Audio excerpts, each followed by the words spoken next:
So everyone's been asking to see it. We promised it. They want to see it. So I got it. Here it is, ladies and gentlemen. I thought you were going to show us a baby picture or something. This is the Nutella cheddar. Why is there so much cheddar?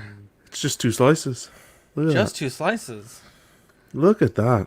It's a masterpiece. Beautifully toasted. Beautifully toasted with melted Nutella and 2 beautifully handcrafted slices of cheddar. Cheers. Oh.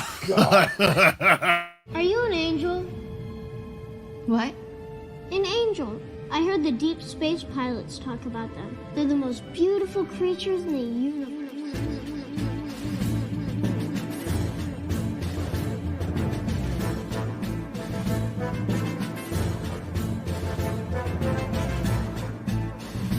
Hello there. We are tonight's entertainment. We would be honored if you would join us. He's got a billion toys. You brought in the doll collection. These are not dolls, Jim. These are commodities. Same as gold or oil. 5, 4, 3, 2, 1, 0. You are now listening to the Collecting Weekly podcast. This is the true form of lore gang right here. Very nice. YouTube.com/collectingweekly. Thank you very much. That's very cool. Big. Hey guys, my name is Zach. I'm Dean. I'm Mario. And I'm Jonathan. And I'm Disgusted. Welcome to this week's episode of Collecting Weekly. It's a weekly podcast where my friends and I talk about the things that matter the most to us this week in collecting. That's right. We want to thank our friends over at Water Scrapyard and 1/6 Corner for sponsoring this week's episode of Collecting Weekly. We have a very interesting show for you guys tonight. It's pretty much all teasers from this past week, but we're going to get through it. We have a great discussion to talk about how you collect. We're also talking about Return of the King. Before we get into that, Dean, let's check in the chat. We have Lane Kramer, Sean Usby. I'm so ready I could cut diamonds right now. Caesar M, Leal Rockwell, Ninja Squirrel 30. That thumbnail Thor pick is level 4 stage. John Posing, King Ding, Scott Bradley, Pemrica's Hugh, Ninja Scroll Brenton, Equan, John Ortiz, Toy Mafia, a bunch of angels in the chat. Dean, let's kick it off with the world's favorite podcast segment. Yeah, you guys ready? Yes. It's new this week. Yeah. What'd you get new this week? Okay, so I started off. Actually, I'm going to show my, which is still a great figure, but not my favorite as of this week. I got the 1/6 scale SW Toys Jill Valentine from Resident Evil 3. Oh, I knocked her knife off. Comes on a Fights body. Super clean. The clothes are amazing. Just a great figure, honestly. Really good. I wanted to swap out the boots, but I don't think I will, actually, after seeing them. Yeah, I mean, Resident Evil 3 was a fucking masterpiece of a game, I think. And then the remake was also super good. So, super happy to add Jill to my collection. It's the only Resident Evil figure I own, actually, which is kind of weird. But it is what it is. So I got that. I think, on, like, just before Small Talk. So I didn't want to talk about Small Talk. Whoa! What's up, bros? What is What's this? up, Will? Dude, I made a what's He it called? A rallied. better late than never appearance, right? Yeah. Wow. Yeah, Fashionably baby. late Wow. to the party. What a That's what guy. they say. What a guy. I appreciate you guys having me, dude. You guys, I don't Yeah. want to wreck your thought, Dean. I want you to continue doing what you were doing. There's too much sexy on my screen right now, and I'm just at a loss for words, and I just couldn't miss being here tonight with you It guys. just went up another point, man. Hell Shout out yeah, to dude. Dr. Will coming in clutch. Hey, I tried to come through for you guys. I'm barely awake. I'm barely functioning, but I'm here. So You got that's all this, that What matters. a guy. What a guy. You Look guys, at that, you Mark guys Pearson, got this. Dr. Fox on the show. Dr. Fox, thank you, Mark. I appreciate it. But anyway, Oh, sorry. yeah. Go ahead, guys. I'm here. Yeah. I'm along for the ride. So the next thing I got is arguably probably one of the coolest things in my collection now and ever. I mean, this thing is really sweet. It's the 1/12 scale Kids Logic cockpit of the VF1J from Robotech. Yeah. I mean, Very look at the cool. size of this thing. And this is the 12 scale. They did make a 6 scale version of it with sounds. This obviously has lights. as you can see. The 6-scale version was like $1,600. I couldn't afford it. This was $400 from BBTS. And it is absolutely breathtaking. I mean, this thing is so freaking cool. Nice. I think if you're a Robotech fan, pick it up. If you're a Macross fan and you just ignore the fact that it says Robotech. It doesn't have Rick Hunter's name on it, so you can pretend it's Hikaru. I mean, it's really stunning. It's such a beautiful piece. Dude, congratulations, man. I think it's so freaking beautiful. You. That's really cool, Dean. Yeah. I've been waiting for it forever. And sticking with the Macross theme, I finally completed the Macross the First. This is a reimagination of the SDF Macross series. Apparently, I didn't know this. It was never a manga. It was always just a cartoon. So they turned it into a manga, I believe, in 2009. So I picked this up. 6 volumes, which is... I don't think it's done. I think they need to fill it out, but it's only in Japanese, so I can't read it. So I just thought it'd be really beautiful on the shelf. But they are here. It's a complete set, so very cool. Beautiful, man. And I think I talked about that statue last week, the 2B. So yeah, I think that's it. I think we're all caught up for me. Wow, that's a nice haul. You got something really cool coming in the mail. At long last, after years of waiting, I finally had an opportunity to pick up this Stormtrooper set, the Rogue One TK set, MMS 394. It is in transit, should be on the way Monday night. Hopefully, we may do a live unboxing yet. But I am super stoked to finally get this set, brand new, never been displayed, brand spanking new, man. It's been a long time in the making, and yeah, thanks, bro. It's just that's a nice find. I'm that much closer to picking up or to finishing the line. That's the biggest hole in my collection. And speaking of which, we'll discuss that a little bit more later during the show. But yeah, I'm also working out another couple of other deals along the side that have to do with Rogue One also. So yeah, we'll see what happens. Wow. What do you need to finish the Rogue One line? I still need Dean's Stormtrooper. Or Short Trooper, rather. Wow. I need a Darth Vader, a Death Trooper, just the standard one, and Jin in Disguise. And that's it. Such a banger line. You're going to have every Rogue One figure if you get those? Every Rogue One figure. Damn. I've never completed a line, so I don't, I've never actually been down that dark side path. Dude, then you're going to love our discussion later. That's perfect. Oh, okay, cool. Will, did you get anything cool this week? Honestly, no. Honestly, right now, for me, it's just a waiting game. Like, I feel like I have so many things on pre-order that I have to stop, like, buying things now.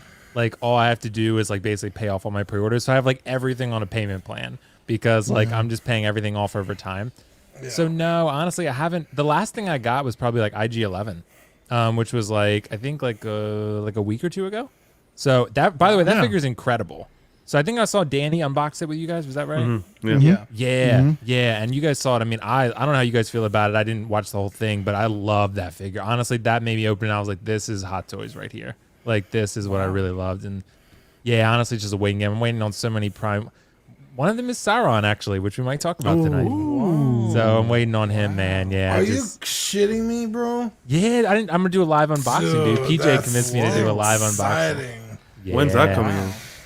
Dude, it's been delayed. It was supposed to come in like probably now, and then like it's probably end of the year, I would think. Like maybe earliest like September, November. So, but yeah, it's massive. It's like 40 inches tall and it's quarter scale. Jesus Christ. Yeah, so it's literally huge. That's gonna be a beauty. You got your that doctor money, dude. Yeah, the doctorate. So what's that all about? What are you a doctor of? Oh, dude, doctor of education, man. Wow. So yeah, because I'm not a medical doctor, so I'm not making that kind of bank. Like I'm not like, dropping a doctor those kind on the of bands. plan, and you're like, yes, and they're like, yeah, I'm a doctor, just not the one you want. Just not the one you're looking for. I can help you with educational matters, but not medical matters. Congratulations, bro. Thanks, man. I appreciate it. Dude, you guys are gonna get there too one day, and you're gonna realize my pain and how stressful it was. So. Mario, you're next, man. You're El Professor. You could be Dr. Professor. Dude, I don't know how to pronounce that right, but I'm close. Yeah, that's not how Spanish works. I gotta be honest. I'm the white guy. El Doctoro. I gotta be honest with you. I'm never ever gonna be a doctor. So I mean, he's gotta get his GED first. I mean, I could see you being a doctor, Dean. I'm not gonna lie. Dr. I mean, Dean does have a good ring to it. yeah, Dr. Dean. Yeah, it you know, does. That's Dr. pretty Love. cool. Like, yeah, you're kind of like Hitch, The Love but Doctor. with a Dr. doctorate. Dean, gynecologist extraordinaire. It's not all babes and beauty, my guy. Let's get into the news, starting with the 3-0 White Ranger by Hasbro / 3-0 120 release in Q4 2021. I honestly don't understand how they're making these figures so cheap. The basic Rangers were $99. This one's $120. Lord Drakon, which we'll talk about here in a second, is $140. I really don't see any point in these third-party companies continuing the Rangers line. You're not going to get them cheaper. These are officially licensed. They're probably better quality. They probably have much better post-sale support. When I got my 5 set of Rangers from Ace Toys, had a ton of issues with them. It was an absolute nightmare to get those issues sorted out. I mean, I just don't see how this is even a thing at this price point for one of the most like iconic nostalgia licenses out there. Dean, what do you think about it? Yeah, like you said, for it being officially licensed, you do have that support of, hey, the wrist peg broke in the box, or the fucking knife snapped in two when I got it. 3-0 is probably going to be more than happy to sort out those issues for you. So you're 100% right. Like, this is a no-brainer. And at this price point, I don't see how you could get them any cheaper. I mean, a decent body is, you know, like $30-$40. So for another $60, you're getting the rest of the figure. I mean, that's kind of plus insane. the licensing fees. It doesn't make any sense. It's mind blowing, honestly. Like you said, I don't know how they got them down this cheap. Like, the secondary market on the Figuarts is more expensive than the Yeah. most expensive Ranger. Like, that shit doesn't make any fucking sense. You're not wrong. It's absolutely crazy. I think these are fucking sweet. I think if you have to have the Power Rangers on the shelf, this is a no-brainer, dude. Such an easy decision to buy these. I'm not huge into Rangers, so obviously, like, I wouldn't buy these, but I have nothing bad to say about them. I mean, I guess we'll have to wait until we see them in hand. Maybe they're absolute garbo. I don't know. Maybe that's how they got them so cheap, right? Yeah. Kind of like the Trick or Treat Studios Michael Myers. I mean, the first thing Manny did was a body swap. They could be garbage bodies, but from the poses that we've seen out of them in the body solicitations, yeah, looks to be like a very articulated, figure. So I think the body on those Tots figures is pretty decent. I just think Manny had the literal perfect body. The Hot Toys Bruce Banner. Yeah. Mario, are you a big Rangers fan? Are you picking these up? No, sir, I cannot say that I am. I'm a Voltron guy from back in the day, dude. So when the Rangers came out, this was way past my time, bro. So I really couldn't tell you anything about this. You're like copycats. It's another. I mean, you see one, you see them all. To me, they all look the same. I mean, I'm sorry, I don't have really much. I don't have much to say about this piece, man. So let's just move it on to John. Yeah, I'm in the same boat as Mario. I think I grew up watching. The only thing I watched Power Rangers was the movie with Alvin. Is it Alvin Ooze or some Ooze guy? Ivan Ooze. Alvin. That's all the same. Close enough. Jesus. So I'm in the same boat as Mario. I never really got into the series. How about yourself, Will? Dude, I'm here to make this an even split right down the middle because I'm with Dean on this one. Because honestly, I'm not getting these, but they look fantastic. I mean, in my opinion, like I was young enough, I grew up with the Power Rangers. Like Voltron is like, I really had no idea what that was. Like I was, so like for me, like Power Rangers was a lot of my childhood, but honestly, I don't even remember most of the content, to be honest, because I was so young. So like, I don't have as much of an emotional connection to these figures to make me want to get them. But honestly, I do have other 3-0 figures, and they're really great. I mean, the only thing they struggle with, they tend to, is head sculpts. So, but like, face sculpts. But like with these figures, you're not getting that, obviously. So, and you're right, Zach. I mean, the price on this thing, I mean, $119 in the other range, you can get them all for like $500-$600. Like, that's crazy. Yeah. I mean, for a licensed figure to be $119, the only thing I don't always love about 3-0, I would actually be okay with them raising the price a little bit. Give us a stand. Like, I mean, I just don't like that they don't include stands. Some people don't use them, but my house shakes, so I definitely use them. Oh my gosh. Yeah. So like I don't know what's on my why? floor. Like if I walk through it, the room will kind of shake. So Bro, like do you live in one of those like condos like in Miami? What the fuck? Why is your house shaking? no, I wish I did. Honestly, I live in Maryland. I live like at a farm area in Maryland, so I don't know. It was I don't know. It was a previously built house, but either way, yeah, I don't know. But maybe I just have like heavy feet. I don't fucking know. But but either way, this looks fantastic, and I'm really excited for people that I'm not getting these, but I think they look great. Yeah. Up next, Lord Dracon, again by ThreeZero/Hasbro 140. This is from, I think it's the Shattered something comics. Let me look that up real quick. But 140, a little bit more expensive, a little bit more of a premium price point. Yeah, but again, got a lot of stuff going on, though. At 140, Shattered Grid. Sorry about that. At 140, that's still like very low third-party price point, fully licensed. I know in the comments some people messaged. Is it possible to get a head sculpt for these guys? Hit up Watto Scrapyard. He does make custom head sculpts. So all you have to do is provide references of the actor, actress, and he can get that done for you. But yeah, 140. I have zero complaints about it. Dean, do you have anything you want to say about it? No. By the time this guy came along, I was not watching Power Rangers. I grew up on Power Rangers. I remember one of my Christmases was like just Power Rangers. Yeah, I really, really love Power Rangers, so I don't really know. Like, honestly, I don't know why I don't want these. I just know not for me. And this fun facts. This guy's from the comic, like a new comic. He's not from. I don't think he's in any of the shows. Okay, it's just like it's marketed Mighty Morphin Power Rangers. Yeah. Fun fact though, the guy who voiced Rick Hunter from Robotech is responsible for bringing this over to, or he was like the executive producer on bringing the Power Rangers over to the United States. So very cool. I believe that was Saban, right? Wait, Saban voiced Rick? No, but Saban was the company. Oh, okay. I was like, damn, this motherfucker was doing everything. Yeah. So like, yeah, it was a long story, but he was like the executive producer. It's pretty crazy. Yeah. Look at that. Ian Seaby said he's on vacation. He's staying up late or early to watch Collecting Weekly live. What a guy. Nice. Let's move forward. I don't want to bore the panel with more Ranger stuff. Baron Zemo 6-scale figure by Hot Toys teaser was shown at the sort of Sideshow Con. I did not watch this show, so I have no idea how important he is in the show. But I know after Civil War, a lot of people said they wanted a Baron Zemo. Obviously, after the show, he was memed for some dancing scene that I saw like 50,000 times on Facebook. And apparently it plays a big role. So, Dean, have you seen the show? Can one of you guys inform me about how big of a deal this is, please? Yeah, the show wouldn't happen without Baron Zemo. I kind of wish they had shown the mask in the movie Civil War, because when it pops up in the show, it's just kind of like, I don't want to say forced, but it's kind of like, well, what the fuck is that? It's weird. So when he starts wearing it, you're like, why? He didn't wear it versus like when he was taking on the Avengers, but all of a sudden there's some guys in a fucking field he's shooting at with a fucking. It's weird. That being said, I have a much new found appreciation for this character. I've always really liked the actor as well, so it's not hard to really like this character.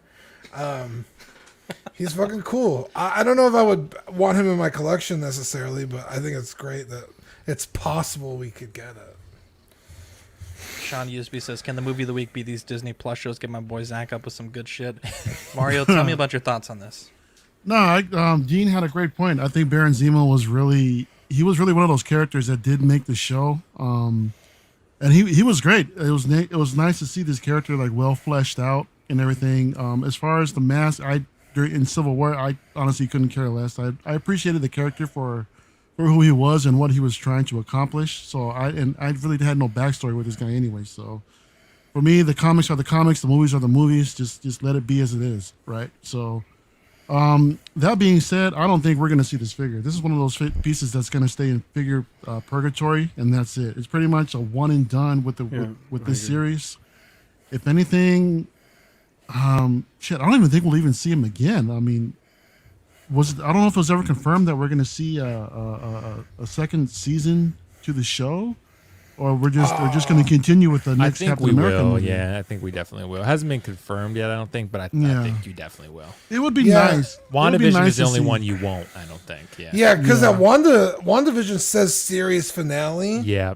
And it's marketed as a limited series. Yeah. Yeah, and this one, it just said like season finale.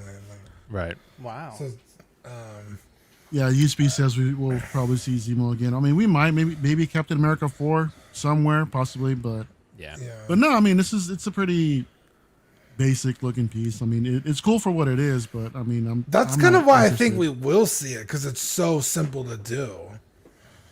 But so was some other. I mean, so was what do I want to say? Maybe Baze Malbus was also kind of simple to do, but they teased him a long time ago. Baze a little bit more complicated. Way more complicated than just a big ass gun in that trench coat, but the hair, and little armor, and some cotton balls on the back of the jacket. 1/6 shooter, and a few others comment that he'll be in Thunderbirds. Look at that, John. Oh, okay.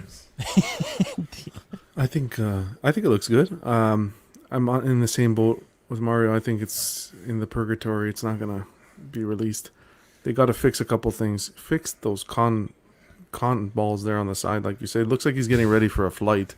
He's gonna sleep with the thing. How dare you? Oh yeah, like the little little travel pillows. Cotton balls. Oh, that's great. I'd also like to see an unmasked portrait. No. Yeah. Yeah. That'd be nice to see. But what are you gonna do? It's nice if you get the updated cap. I think they'll display well. But I haven't watched the show yet, so. Wow. You too, John? Yeah, I haven't watched it yet. Guys, I'm not... You know, the only show I really got into was... I watched WandaVision. 90 Day Fiance? 90 Day Fiance is a favorite. Sunday nights. Make sure you guys Collecting watch Weekly? TLC. Collecting Weekly, of course. But... also collecting? And that's like there's just too much on. And... After Dark? What was I going to say? What was I going to say now? You guys ruined his train of thought. You guys ruined it. Oh, it's windy somewhere. Dean. Somebody's ring alert. Suspicious activity at your front door. WandaVision and Loki. Those are love Loki. But what do you think, Will?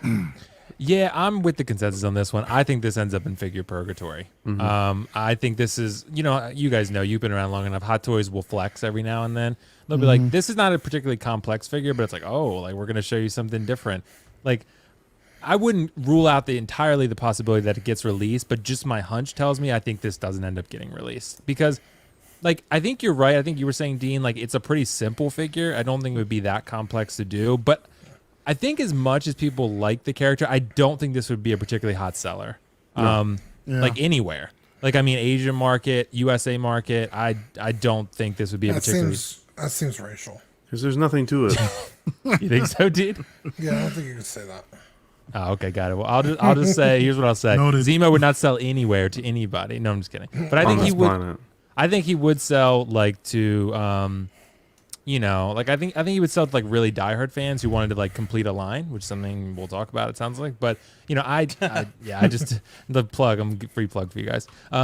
So yeah, but I don't know. Like I'm fine with how the figure looks, but yeah, 100%. If you're gonna release this guy, you need a head sculpt, no doubt about it. I'm thinking head sculpt in a different outfit where he's dancing. Yeah, you gotta you could just take the jacket off and then just put him in DX of two fingers. There you go. DX Zemo. No one's gonna want this, but with DX would be perfect. Right. I cast DX Zemo. Well, I don't know, Dean. They made Neon Tech Mark 50, so I mean, you're not wrong. Anything's possible. So, yeah, anything's possible with that. But yeah, I don't know. I think it looks really great though. Like I wouldn't get it because I have watched the show. I really enjoyed Falcon and Winter Soldier. It was probably my least favorite of the 3 shows thus far, but it was still good. Like it's still enjoyable. But Zemo's good in it. I'm not particularly like fond of the character. Like he's okay. Like I liked his dance meme, but that was pretty much it. I mean, like he's a good character. Daniel Bruhl acts him super well, but I'm not particularly like enamored with the character. Like how much can this figure really cost Hot Toys to produce? Yeah, there's no portrait. It's they went to the drug mart, got some con balls, put them on the back. I don't know. There's nothing to it. They got to add more to it. If they're going to actually put this out there, they need to add more to it, I think. What are you going to add, though? That's the question. Yeah. Only a head sculpt, I would think. Yeah. But even then, if you add a head sculpt, it's at least a 260 figure, probably. I mean, 250, 260. So I just don't think you're going to sell a lot of figures at that price. Yeah. So. Iconic Studio announced a TB League collaboration for a Street Fighter teaser. They did say in the kind of like teaser post they're not using an off-the-shelf body, so it will be interesting to see what they do with this. I know when we had Andrew on After Dark, he had mentioned that this was a line that they were working on. I think I'm interested to see what they come up with. I know TB League obviously has some very bulky bodies, but as far as like anime style, video game style bodies, there's not really a lot out there for the seamless stuff. I know in the past I had it was like a Phison Dragon Ball kit, and it was fucking awful, like literally in every single way. Trashed that thing immediately. Probably one of my worst purchases of all time. But I think if they're going to get a custom body and they have the quality of head sculpt that they put out with the Patrick Bateman, I'm very keen to see what this could turn out to be. What do you think, Dean? Yeah, as long as it is not an off the shelf body, I think it'll look great. Because like you said, like they just don't translate well from realistic to like animation style. Mm-hmm. So yeah, I think if they really work together and come up with a body that looks good in both scenarios, that'd be nice. But yeah, I'm super excited. I think we got a little sneak peek of the Ryu, and it looks fantastic. Also, just while we're on the subject, I don't really understand TB League's logo. Why is the red just so fucking splattered? Like, I don't get it. Sorry. It's driving me crazy. Like, the top of the G, half of the U, the top of the E, and half of the E. Half over of another here. E. I don't Only get you it. noticed Like, that, Dean. Put you in a trance. Zach was talking, and I was like, what the fuck am I looking at? All right. But yeah, I'm excited to see what they come out with, because, dude, honestly, Ryu is like one of those like classic video game characters that you kind of like should have on your shelf, And he's everywhere. Yeah, Outside of Street Fighter. Yeah, like I grew up, dude. Ken and Ryu, dude, fucking jam, dude. I don't even think I played Street Fighter. The movies, dude. Well, what? really? Oh, Yeah. dude. Seriously? Yeah, Wow. I don't think maybe a couple times, maybe like was it arcades and stuff? Yeah. Yeah. Yeah, because I remember I played like Tekken. I played that. I played Mortal People up with Kombat. Eddie and Dude, Gordon. Marvel Yeah. vs. Capcom was the jam. I think I played bro. that. Yeah, but I Those did, games were honestly Street Fighter. I amazing. was like, I don't remember playing much. I probably did, but Yeah. not much. Yeah, I grew up playing Street Fighter and like the original Mortal Kombat on the Genesis and stuff. Dude, yeah. And yeah, dude, I love Street Fighter. I really don't like fighting games much anymore, but I even bought the newest Street Fighter. So Oh, nice. yeah, it's just one of those like, dude, Chun-Li, fucking Ken, what's his name with the stretchy arms? Stretch Armstrong. Mr. Fantastic.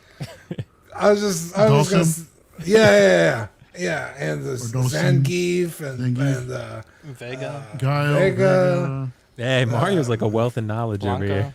Blanca. Blanca. There's so many great characters just from Street Fighter alone that it's like, yeah, like if you're gonna have someone on the shelf from at least representing Capcom or Street Fighter, it's gotta be Ryu. So I'm super excited to see what this comes out. Well, Yeah, I'm excited to see what what the hell? what happened. How's your problem? I think John just Usurped our thought guest, bro. John just thought it was his turn next, so he can go. Oh, sorry. man. No, Jesus. I thought The you said. cheddar in Oh the no, top of you're right. his head. Yeah, the cheddar's going. No, you know Just what? go. I'm Can this still. be a clip, Too much please? I'd like to Nutella. be famous. No, you know what it is. I thought you said that you don't watch, you don't know what Street Fighter is, so you're not a fan of it. So I thought that was your turn. Sorry, go ahead. No, too late now. You already got the Just spot, go, bro. dude. Well, I'm in the same boat as Will. I don't follow real Street Fighter, but I'm excited to see Iconic Studios has been killing it. They killed it with their American Psycho figure, and this looks pretty cool. I want to see what it looks like, the final proto in hand photos. Because if you look at his arm, the musculature on the arm looks phenomenal.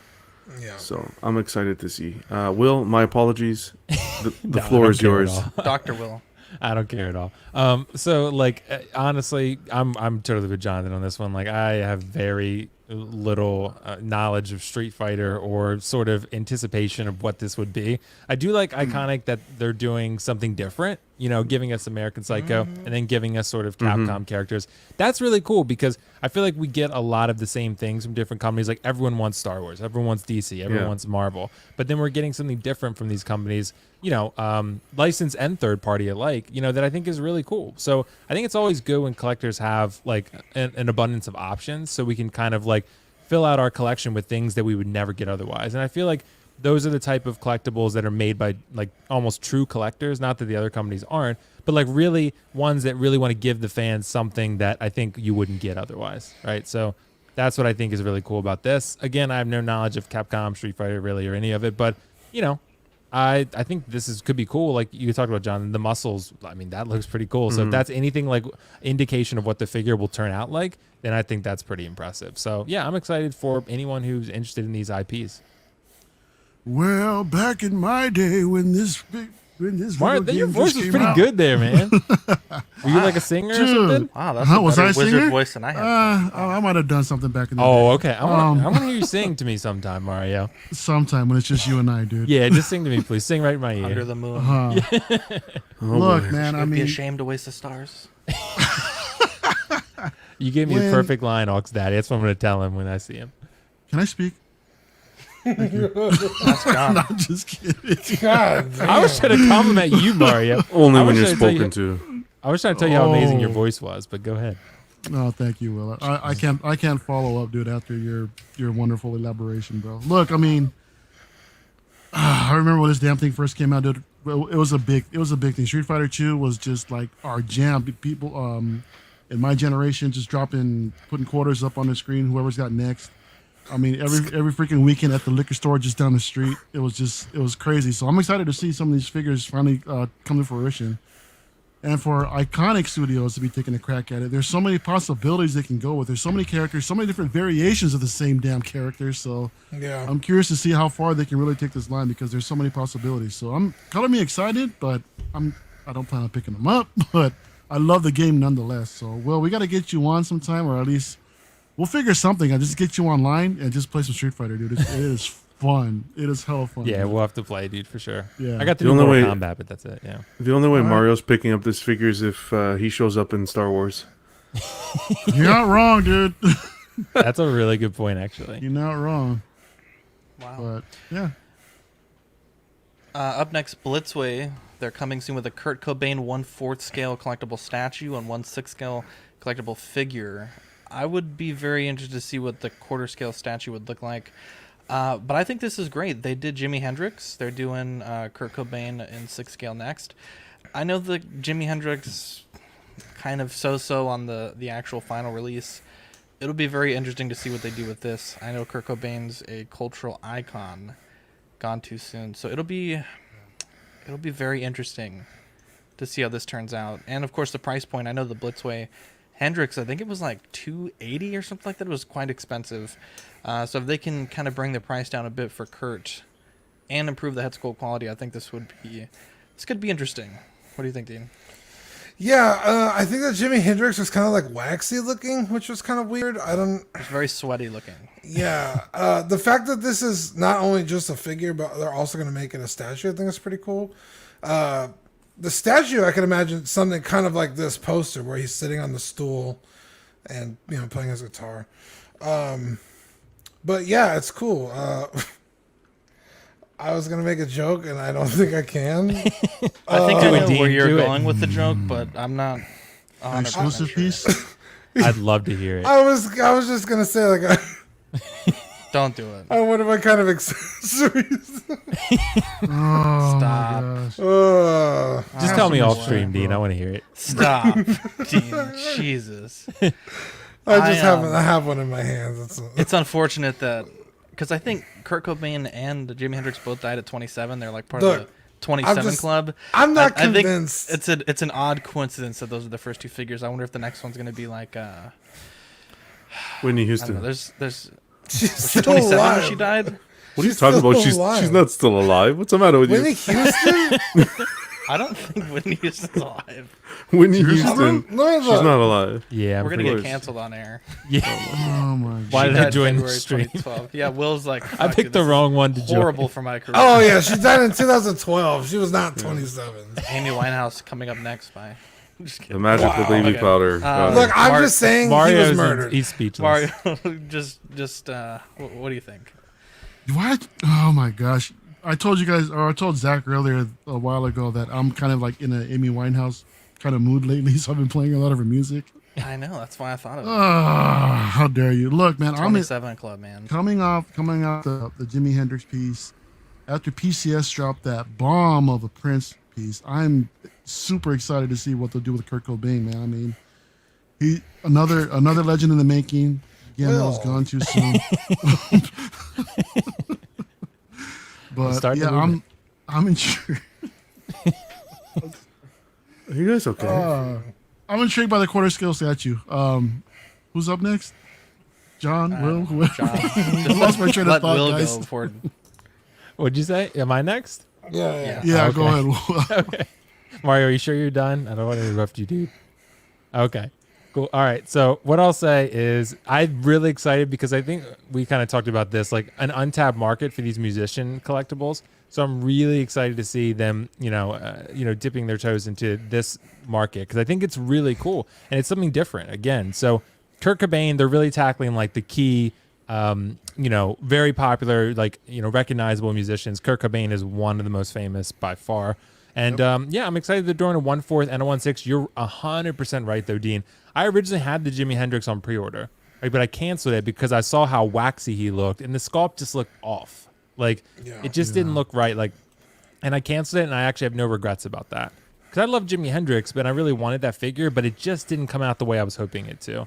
And Blitzway kind of has a little bit of a track record of that, at least in recent years, in my opinion. Like I had their Bill and Ted on pre-order, and then I saw kind of what it turned out like, and I was like, ugh. And again, I canceled it. So Those elbows, right? Yeah, that and Keanu Reeves looked. I'm sorry, not good. Yeah, it didn't look good to me at all. Bill actually looked pretty solid, but but Ted just didn't look great. But yeah, honestly, I'm really excited for this because this is probably not one I would pick up. There are some musicians I would be interested, like a Stevie Ray Vaughan. I'd be very interested in. Yeah, I think that would be a really good one. Or we talked about it, Earth, Wind, and Fire. If they did them, or even like Maurice White from Earth, Wind, and Fire. I'd be really happy with. But that could be something they tackle maybe. What about like a Prince? Well, dude, yeah. Well, they're doing Prince for PCS. So. Oh, are they really? Yeah, PCS dropped a Prince on a bike. I think. Statue. We talked about it last night, Dean. Yeah, it's not. It's go, not up go, for pre-order go watch yet. the show sometime, dude. You would have seen it. Dean was there, but just not fully there. No, I was watching Lord of the Rings. he wasn't there. He was watching Lord of the Rings. You're So, excused. but yeah, I think this looks great, or will look great. Rather, I'm excited for it. 1/6 shooter says Courtney Love will be contacting So Toys to do a figure of her, which is ironic because then they would be making a 1/6 shooter. Fucking Dean, man. That's a my clip. God. That's a clip right there. That's the golden clip. Christ. I'm giving you the award for the golden clip of the evening. Dean, bro, you have no chill. Wow. What a savage. I know. Speaking about shooters, no, this looks good. I like the fact that they're innovating. They're kind of going into, like you said, Will, they're going into a line that we're not used to. They're doing these musicians, power to them. Just make sure you're going to execute the statue and the figure well. That's all I say. But this gives them an endless opportunity of musicians that they can produce if it's a popular line. So all the power to them. What musicians would you guys like to see next? Led Tenacious Zeppelin. D. Ooh, Beatles. Dean, that's good. The Tenacious Beatles D. would be a popular one. Yeah, the Beatles. But it'd and be the, hard to get them to. But it's do the hard because likeness. there's so many different. Well, yeah. You asked what we would like to see, and I'm just telling you what we would like to see. I didn't see Okay, whether or so not it can Beatles, actually we come got- for With the fruition. Yellow Submarine. Daft Punk. Yeah, Daft Rolling It's already Stones? happened. Did Daft Punk happen? Who made Daft Punk? Led I have Zeppelin. them. It's There's like 4 different versions Metacom. of Metacom. Kiss, Okay. Ozzy would be cool. Bruce Springsteen. Ozzy would be pretty cool. All these were great suggestions, minus that one. Just kidding. James Brown. Coldplay. I'm just- Barry White. Coldplay. I said Rebecca Black. Oh, wow. dude. Amy Winehouse. Biggie Smalls. You follow her on fucking TikTok, bro? 2-pack charcoal. She bad, bro. Dean, who you talking about? Dude, Rebecca Black. Dude. Oh, okay. See, I don't well, know. more like shit. thick talk, dude. Isn't she Oh 16? my god. Thick as some grits. Dude, she Oh, was she's- 16 like God. 10 years ago. She's old. Wow, I'm getting old. She was 16 when I was 16. The Thing Mac Ready by Mondo from Comic Con at Home. This is interesting. There's like licenses go through these cycles where like all these companies make versions of this character. NECA just put one out a few months ago. Now we have Mondo coming in with a 6-scale Mac Ready from The Thing. Same with Grievous. I know you guys talked about it on In and Outs last night. There's a ton of Grievous stuff out of nowhere. Same with the Bale Batman trilogy. Is there like a big anniversary or something for this film that I'm missing, or is this just kind of one of those things where it just comes up every now and again? Dude, I don't know, because no bullshit, like a month before NECA announced one, my sister was like, yo, I just watched The Thing. And I was like, oh, okay. I mean, it's a pretty classic movie, but like it was just kind of like, that seemed kind of out of nowhere. And like you said, it's just like The Thing everywhere now. I don't know. Look, I guess I'll look up if there's like a. They're remaking the film, so Are that they might be really? why. Yeah, they're making like a. Dude, what a bunch of assholes. Yeah, so. Wait, that There's could be nothing why. safe from a remake nowadays, guys. I Right. mean, But it says they made one in Mark said 2011. it's 40th anniversary. Yeah, that's like it's like a prequel sequel. Yeah, it's like it's a prequel. It's like is it Norwegians? I Preschool. think. Yeah, 1982. So yeah, I guess we're coming up on what? that'd be 40 years. Yeah. Yeah, 40 years. Wow. It's an incredible movie, though. I mean, it really is. The thing that worries me though is Mondo is not like the greatest 6-scale company. They're very like cartoonish. I would almost think that the NECA would probably turn out to be more realistic than Mondo. I mean, I could be wrong. I mean, you're not. Well, actually, didn't they just do the swamp thing? Is that what it's called? The creature from the lagoon? Didn't they just release that? That Was one came Mondo? out nice. Yeah, Was that I was Mondo, though? gonna say. I think the reason why you have those images in your head is because they've. They did like the Batman animated stuff. Well, they've skewed animation style, right? They did Voltron. They did a thing with the. Didn't they do the He-Mans? I think they also had their own set of Turtles. So they've done cartoony things. I think this will be a nice way of seeing what they can do not cartoony. I mean, I'm a fan of Mondo products. I think they're really considering they're like I said, cartoony. They're like high end products, so they're usually pretty expensive. So this will be cool. It looks like it's gonna come with a bunch of shit. So I've never seen this movie, guys. And this Oh. Wow. Wow. It's so Same good, here. man. What? Yeah, this You guys is the gotta check first it out. time. This is the first time that I'm seeing anything of The Thing. You guys said it's everywhere. I haven't noticed it. I mean, but yeah, I mean, cool. Kurt Douglas. Kurt Douglas is in it. Kurt Russell. Yeah. Russell. Oh, Kurt Russell. We're Yeah, retitling I the show. have- I have nothing to say about this, but You could, but no. I mean, I seriously, I have no idea what's going on with this at all, and I'm sorry that I have nothing to say about this, but I'm sure Will might have a couple things to say. save us, Will. Okay, I'll save you. Okay, so this film is incredible. I mean, like it really is. Like really for the like realistic effects that they made in the film, like for like a 1980 film, like it's incredible. It really is. It's really like sort of it's a horror thriller. Like you really like most of the film. I won't spoil anything, but like there's sort of like an alien creature, and it can sort of take the form of anyone it touches. So like you don't know who's human and who's not. So like that's kind of like the whole plot of the film and the conflict there. And they're trying to determine like, are you being real? Are you your real self or not? And it's like it's really interesting, honestly.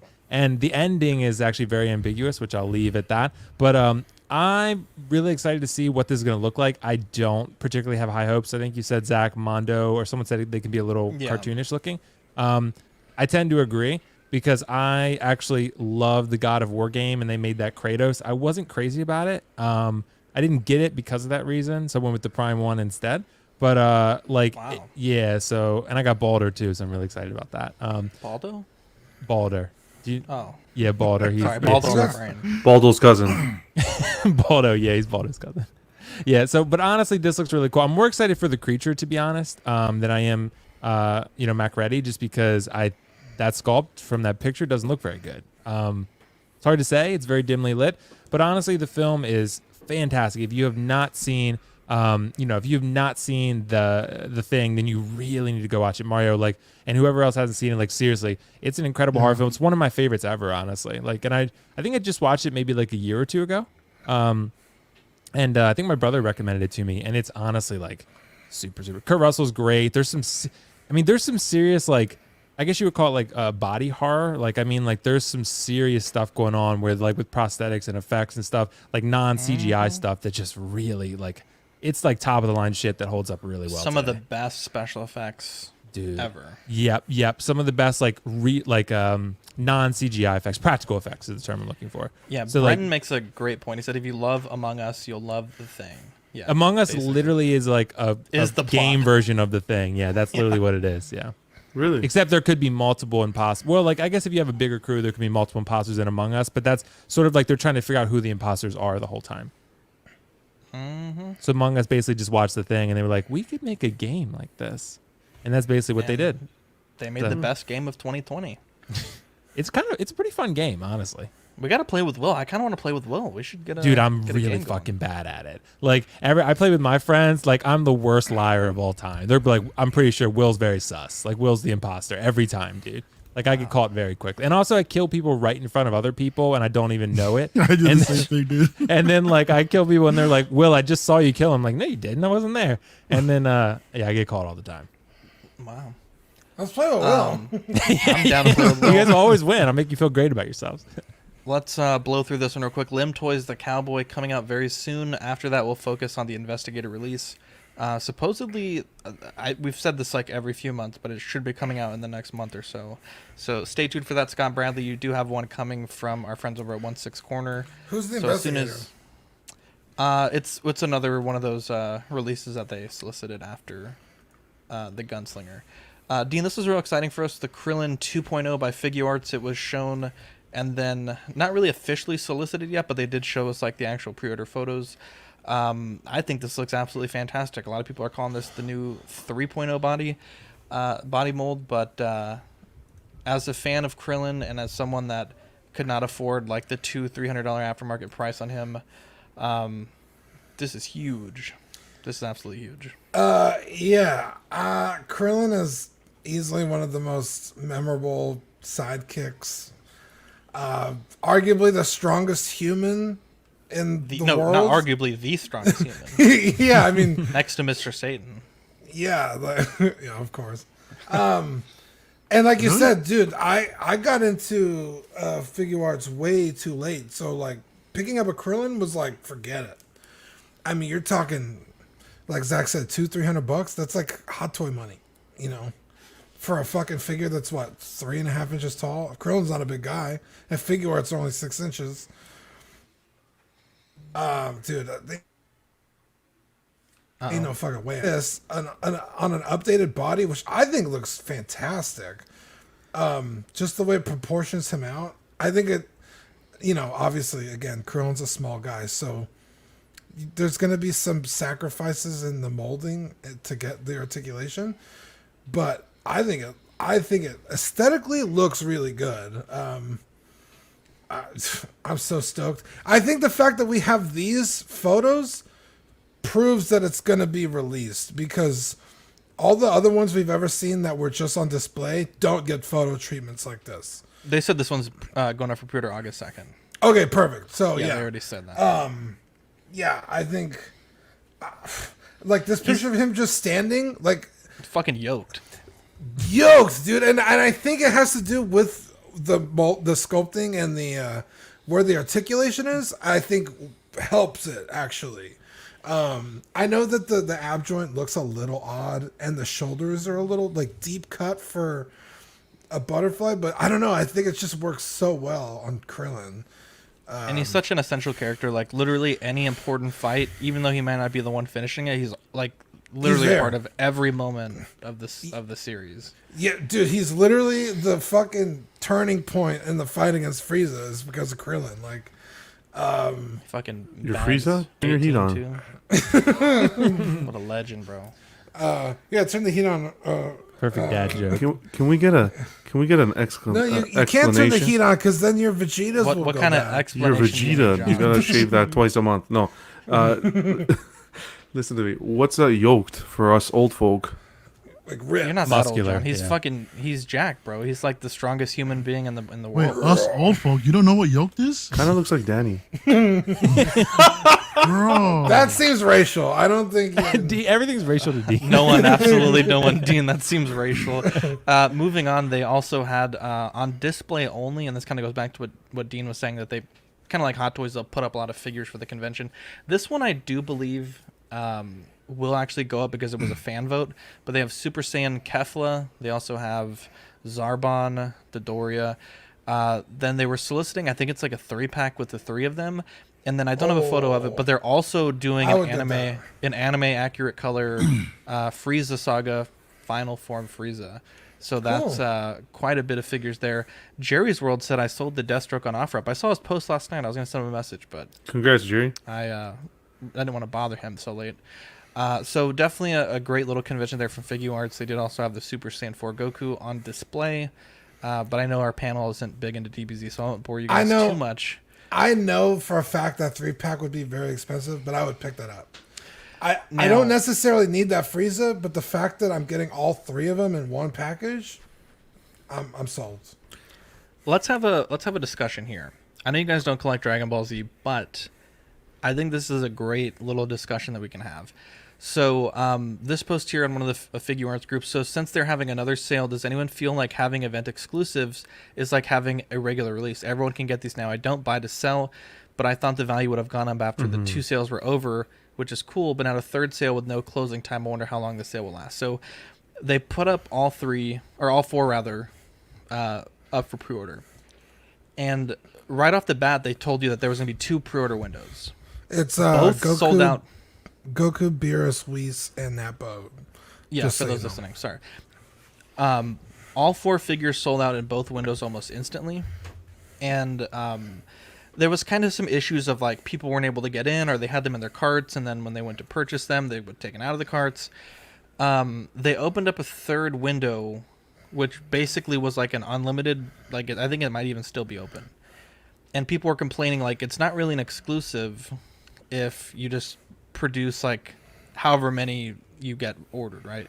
Like when you would go to STCC or NYCC when they were having them in person, they would have a limited stock at the event, and once those sold out, you would have to go to the next event. So they would do like STCC, NYCC, Mexico Comic Con, different Comic Cons overseas, and they were fairly limited. Like the 2 that I have, they're going for about double retail price because of that. And now I guess with the stay-at-home thing, I think they're just able to produce any number of them. So, Dean, do you think that's good for exclusive figures to kind of be open-ended? Do you wish that they would have stuck to their guns and only done the 2 pre-order windows and left a lot of people hanging? What are your thoughts on this? Yeah, if you're gonna put the word exclusive on your fucking figure or whatever the fuck you're selling, I think you should already have them made and sell them wherever. So it's like, hey, we only made 2,000 Gokus. That's it. Yeah. Don't open it up for a 2nd window, and definitely don't open it up for a 3rd window. This goes back to it was this last Force Friday. The Black Series Commander Fox was a GameStop exclusive, and you just had to get lucky because he was just kind of like sparsely shipped out. I was lucky enough to find one on Force Friday. Well, like a week later, they're like, "Oh, well, now it's going to be a joint exclusive to Entertainment Earth." It's like, okay, well then it's not exclusive anymore. If you're just going to open it up to another, anybody could just. It's not like hey, I just happened to find one. It's like, oh, I'll just order it now. That's not exclusive. I could just order it. And then they did it again to another retailer. I think it was like Target or something. It's like, oh, you could get Commander Fox here now. Joint's exclusive. It's like, that's no longer exclusive. If you're just going to keep releasing this shit, which is fine. If you want to fucking have everybody and their mother own a Goku figure, like, I'm all for it. But don't call it exclusive. Real quick, Nappa is still available for pre-order. They're asking about the third sale. I think the third sale was going on and out throughout yesterday. I know that's when everything was back up and everyone was complaining about it. But Nappa, the time of this recording, is still available for pre-order. Go ahead, yeah, it's real frustrating because, again, like, I want, if John wants, I don't know why I said John. If Will wants a Goku, I think he should be able to get a Goku. I think that's great. I think if he's like, hey, I didn't watch Dragon Ball Z until I was fucking 30 years old and now I want a Goku. Hey, I want him to be able to get a Goku. But if you're going to fucking slap the word exclusive on it, don't fucking remake it every 5 fucking seconds. The fact that these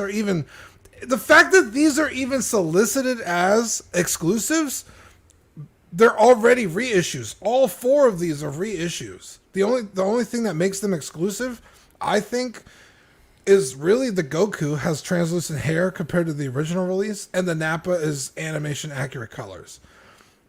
Beerus and Whis have no differences in, I guess maybe the packaging will be different, but that's not, I mean, to me, that's not exclusive worthy. It's like, they're already reissues.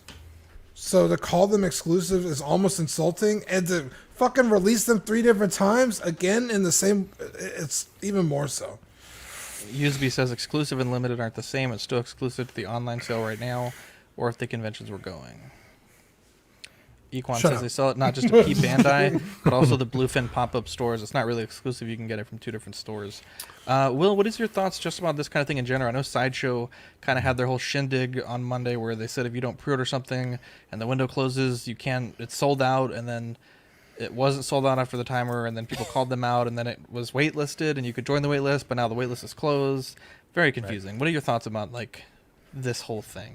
Yeah, it was very confusing. That's for sure. Honestly, I'm mostly with Dean on this one. I feel like, yeah, if you're going to slap the exclusive tag on it, then it should literally be exclusive. You know, if you're going to open it up for a third sale, it doesn't really feel as exclusive. Like, I guess you could make the argument it's exclusive to this online, sale that they're having.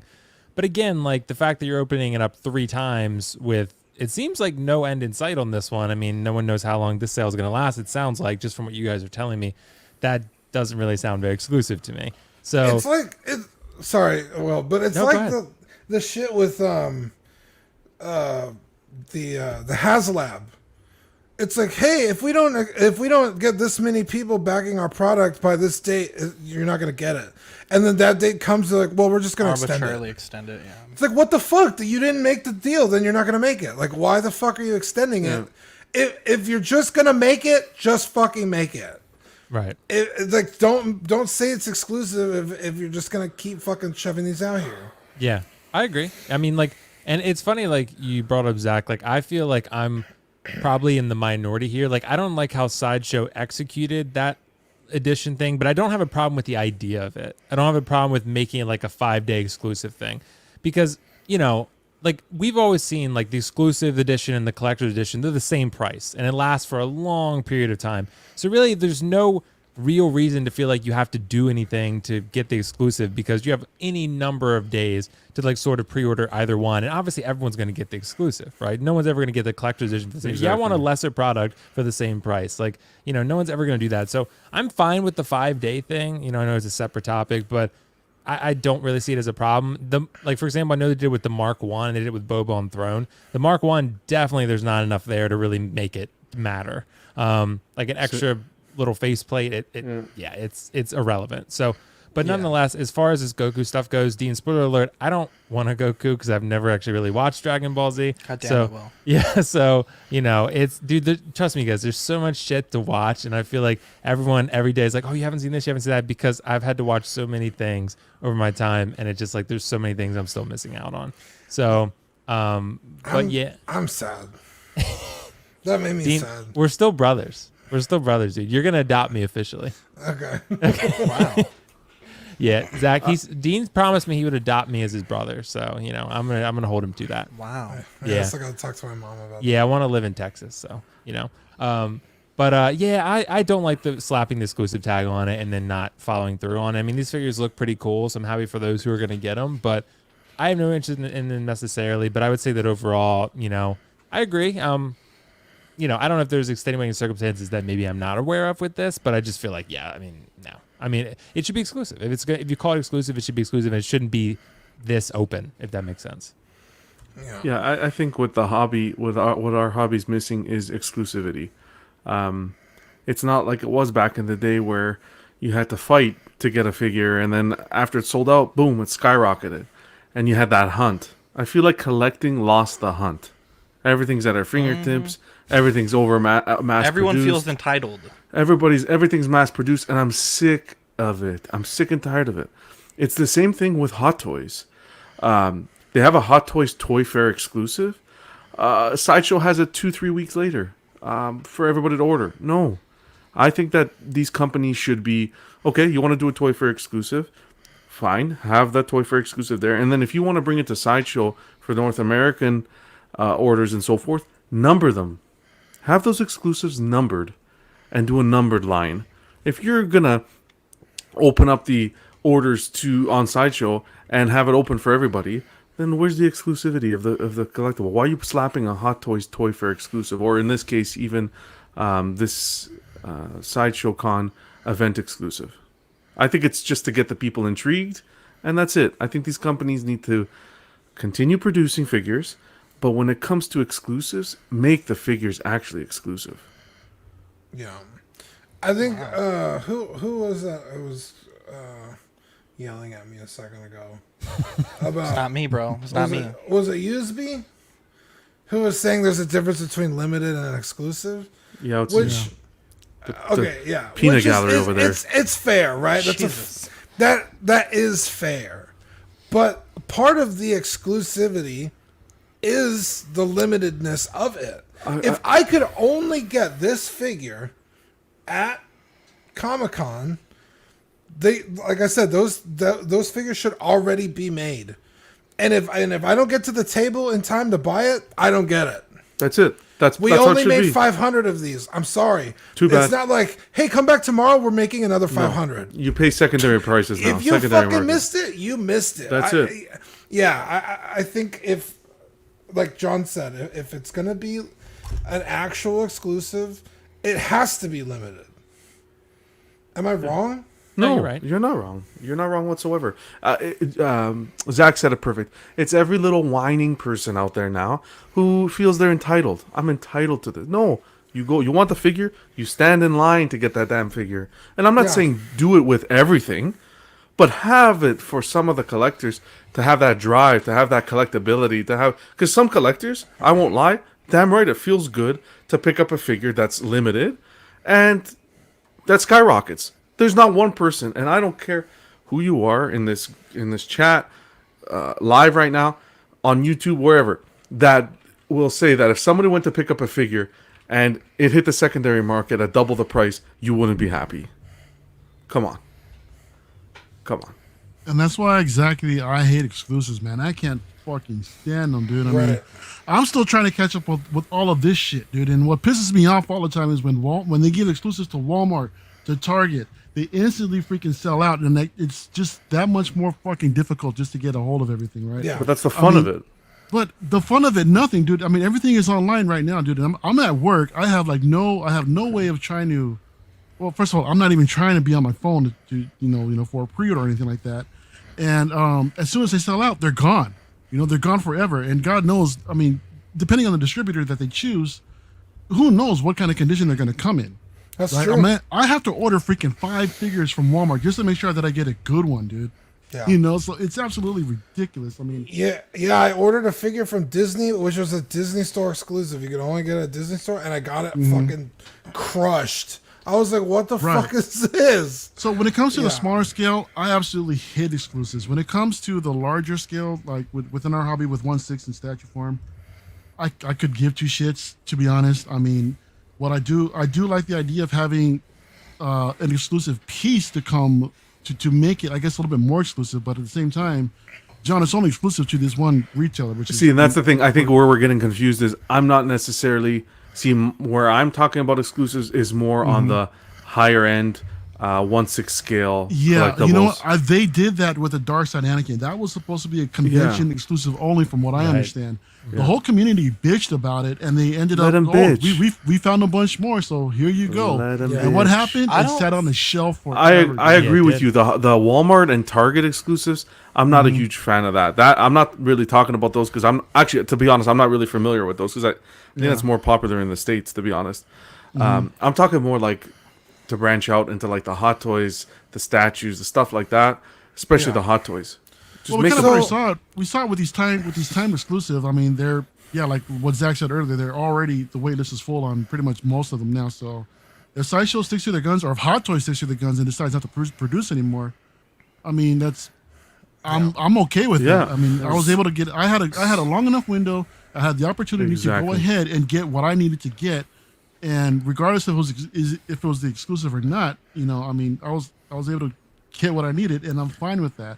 As to where other retailers where they sell out as soon as they get it, man, for an exclusive, nah. And now I'm with Mario. I think that like smaller scale figures, it's super annoying when they're exclusives, because it's like I said, I want Will to be able to buy a Goku if he wants it. I want Mario to get a clone trooper if he wants it. These are, for all intents and purposes, they're just toys, right? Action figures. Yeah. But when you get into the 6 scale, which is a high-end collectible, or statues, I have to praise companies like, and I've talked about this before on the show, First 4 Figures. They put up a pre-order for, and let's just say it's 6 months. You could pre-order the regular one, or you could pre-order the exclusive. And it's up there. So if they only get 5 orders of the regular version and 1,000 orders of the exclusive, that's how many they're gonna make. So even technically, like the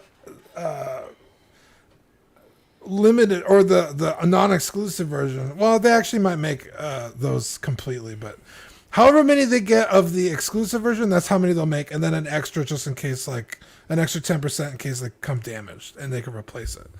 But I think that's what Hot Toys should do, or whoever. It's like, have the order open for half a year, because we're not going to get the figure for another year anyway.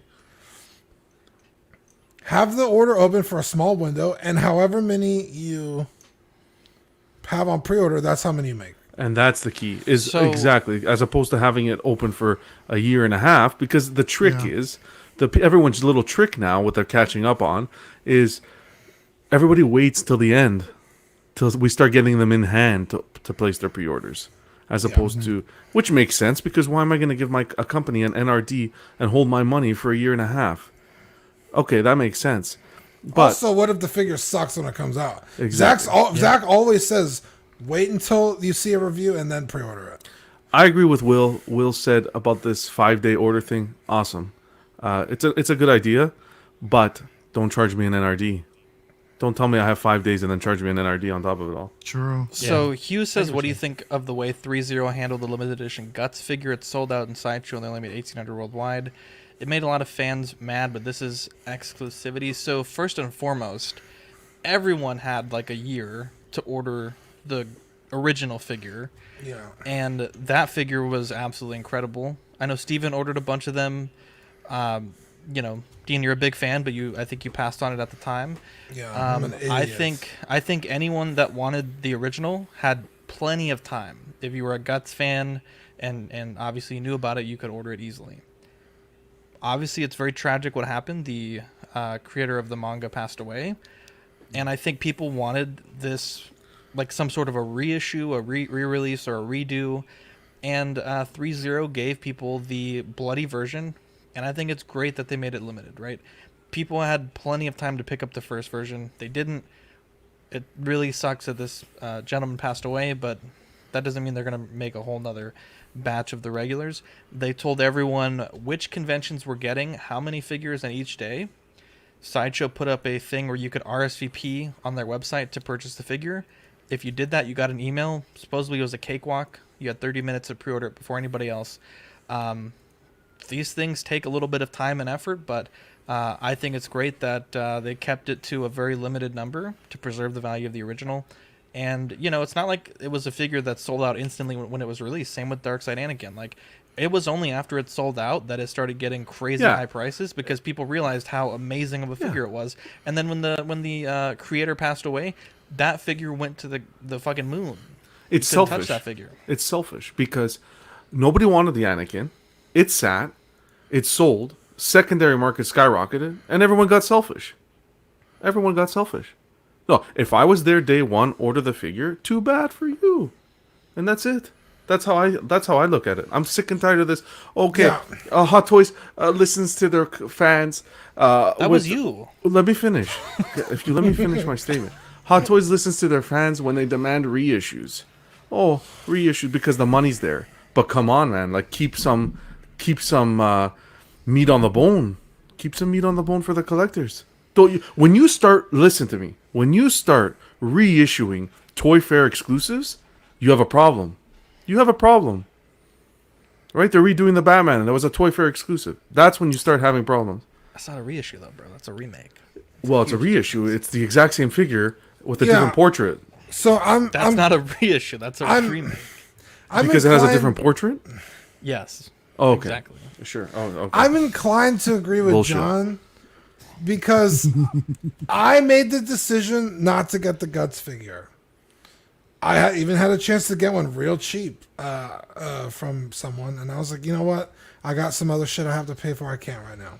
I made that decision. This exclusive one, I missed. I didn't know there was a window. I missed it. That's my fault. And unfortunately, Kentaro Miura died, and the price went insane. Actually, the price was already pretty crazy for the first one before that. Because it was such a good figure. Yeah, it went from like 250 to 500. Then when he passed away, it was like up towards 8. Then they announced this bloody one, and I missed the mark. That's my fault. I can't blame anybody. So I may never own this figure. Which sucks, but it's like I have no one but myself to blame. I'm not gonna fucking sit here and be like, "Oh, reissue it, like I didn't get it." It's like, no, it's my fault. I think John's right. I think some people are real selfish and they're upset that they didn't get the thing. But it's, I mean, I think Sean sometimes works at Hot Toys. Like I don't know, he has all this intel. Like I don't know. Yeah, I think honestly, like read the comment, please. He said for Anakin, they made the second batch like 2 weeks after SDCC. To be fair, not when his value shot up. Very yeah, true. but the fact that they made a second batch is insulting. Exactly. It's an exclusive. Why are they making a second batch? Because they know it's still an exclusive to Sideshow only. You're not going to get it at any other retailers, dude. It doesn't matter, man. It doesn't matter. So that's still there's still an exclusivity there. Yeah, Sideshow exclusive. But they have sole rights to this. That's not the same as. I mean, it just depends how you define exclusivity, but you know, was it a Sideshow exclusive or was it a Toy Fair exclusive? I guess. No, that's the thing. That's what we're saying is, well, it's a Toy Fair exclusive. Toy Fair isn't one convention. It's like, it's almost like Toy Fairs, like all the different STCC, NYCC. It's kind of like you're an apologist. Okay. No. I'm just saying. Shut your to say mouth. it's Toy Fair. There's not one Toy Fair. There's It's many not Toy fairs. Fairs. It's not Toy Fairs. No, actually, It's Toy not Fair only takes fair place to in John. January. All the other conventions are later on down the line. A little different. Are you listening? Are you listening to Mario? He works for Howard. Here we go. Trader. Fucking garbage. Do we have time, Zach, for me to get into this, or do you want to move on to the next one? No, go ahead by all means. Okay. Yeah. So like, I think honestly, like I'm somewhere in the middle. Like I think I agree. I think with Jonathan in that. Like, I feel like there should be some exclusivity with certain things. Like, for example, Toy Fair. I think that's a perfect opportunity to make something exclusive. Like, maybe make, however many pre-orders you get in 3 days or something, right? Like that. Make it, and then never make that figure again. Like, like the armor, I feel like they could have done that. Something like that, right? I think that's pretty cool to do that for a Toy Fair exclusive. Everything else, I'm fine being open. Like, you know, and even statues, like you guys have seen, like a lot of these companies like Prime One and stuff, they'll make like basically like Dean said, like however many pre-orders they get, right? Exactly. So like they'll make, and then that's done. Like they're not making that statue again. Like, they might make a different version of that character in a different pose or something, but they're not making that version again. So, you know, at least as far as I'm aware, that's what they do. And I'm okay with that. Like, I like that. Like, I think, you know, get however many pre-orders you want over the course of your pre-order span and then make that amount. I do feel like I do kind of understand the logic of throw collectors a bone every now and then. And I also understand the idea that, like, we are in sort of an entitlement phase, you know, where, like, everyone wants to, there you go. Everyone wants to feel like they're entitled to every figure that they want, right? So I get that absolutely. But I feel like, you know, we are in a phase where this is becoming like a super mega industry right now, collecting and like high-end collectibles. So these companies want to make as much money as possible. So in order to do that, if a figure is very popular, they're going to keep pumping them out. So that's just what, unfortunately, that's just kind of how we live. And I'm fine with that because I'm fine. I'm kind of with you, Mario. I do want everyone to get it for most things. Like I said, like 95% of things, make it open-ended. Like if you want to reissue a figure, I honestly have no problem with that. I'm not in it for the extra money. I love the exclusivity, having something other people don't have, but it doesn't drive me enough to like not want so many people to not have what I have. You know, that's kind of how you're making it seem like I'm. You're making it seem like I'm an axe murderer here.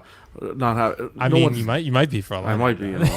You know. So, John, for your Toy Fair exclusive stuff, did you get it at the convention or did you get it through Sideshow? That's none of your damn business. Got it. You didn't get shit. You listen to me, Zach. Mr. Smartass here thinks that you're gonna. Listen, Hot Toys needs to leave a little cheddar. Hold on a second. For the collectors. Listen, here's. I have a comment for that smartass comment. Please. Sideshow. I never said that Sideshow. Replay the tape. I never said that Sideshow can't sell the Toy Fair exclusive. Sell the Toy Fair exclusive, but limit it. Don't fucking have it open for months. So then, okay. So more of a I'll give you an example. exclusive. Doom on Throne by Sideshow. Same with Thanos on Throne by Sideshow. The statues. Okay. Pre-orders hit. They sold out immediately. I know for the Thanos. I don't know about the Doom. I lost the opportunity. What did I have to do? I had to pay double, if not triple, on those prices. Then, John, do you want Hot Toys to be more like Mezco, where the pre-orders open up and it literally sells out like in seconds? Not with everything. I'm not an ass. I'm not. But have some exclusives. Have if something. If it says exclusive, yes. Like have something. So, give us something. Yeah. You're just fucking. Sorry for swearing. You're just opening the floodgates. Here, take everything. Here's reissues. Here's Toy Fair. It's like nonstop. Do you have to apologize for swearing? It's like holy shit, my bad guy.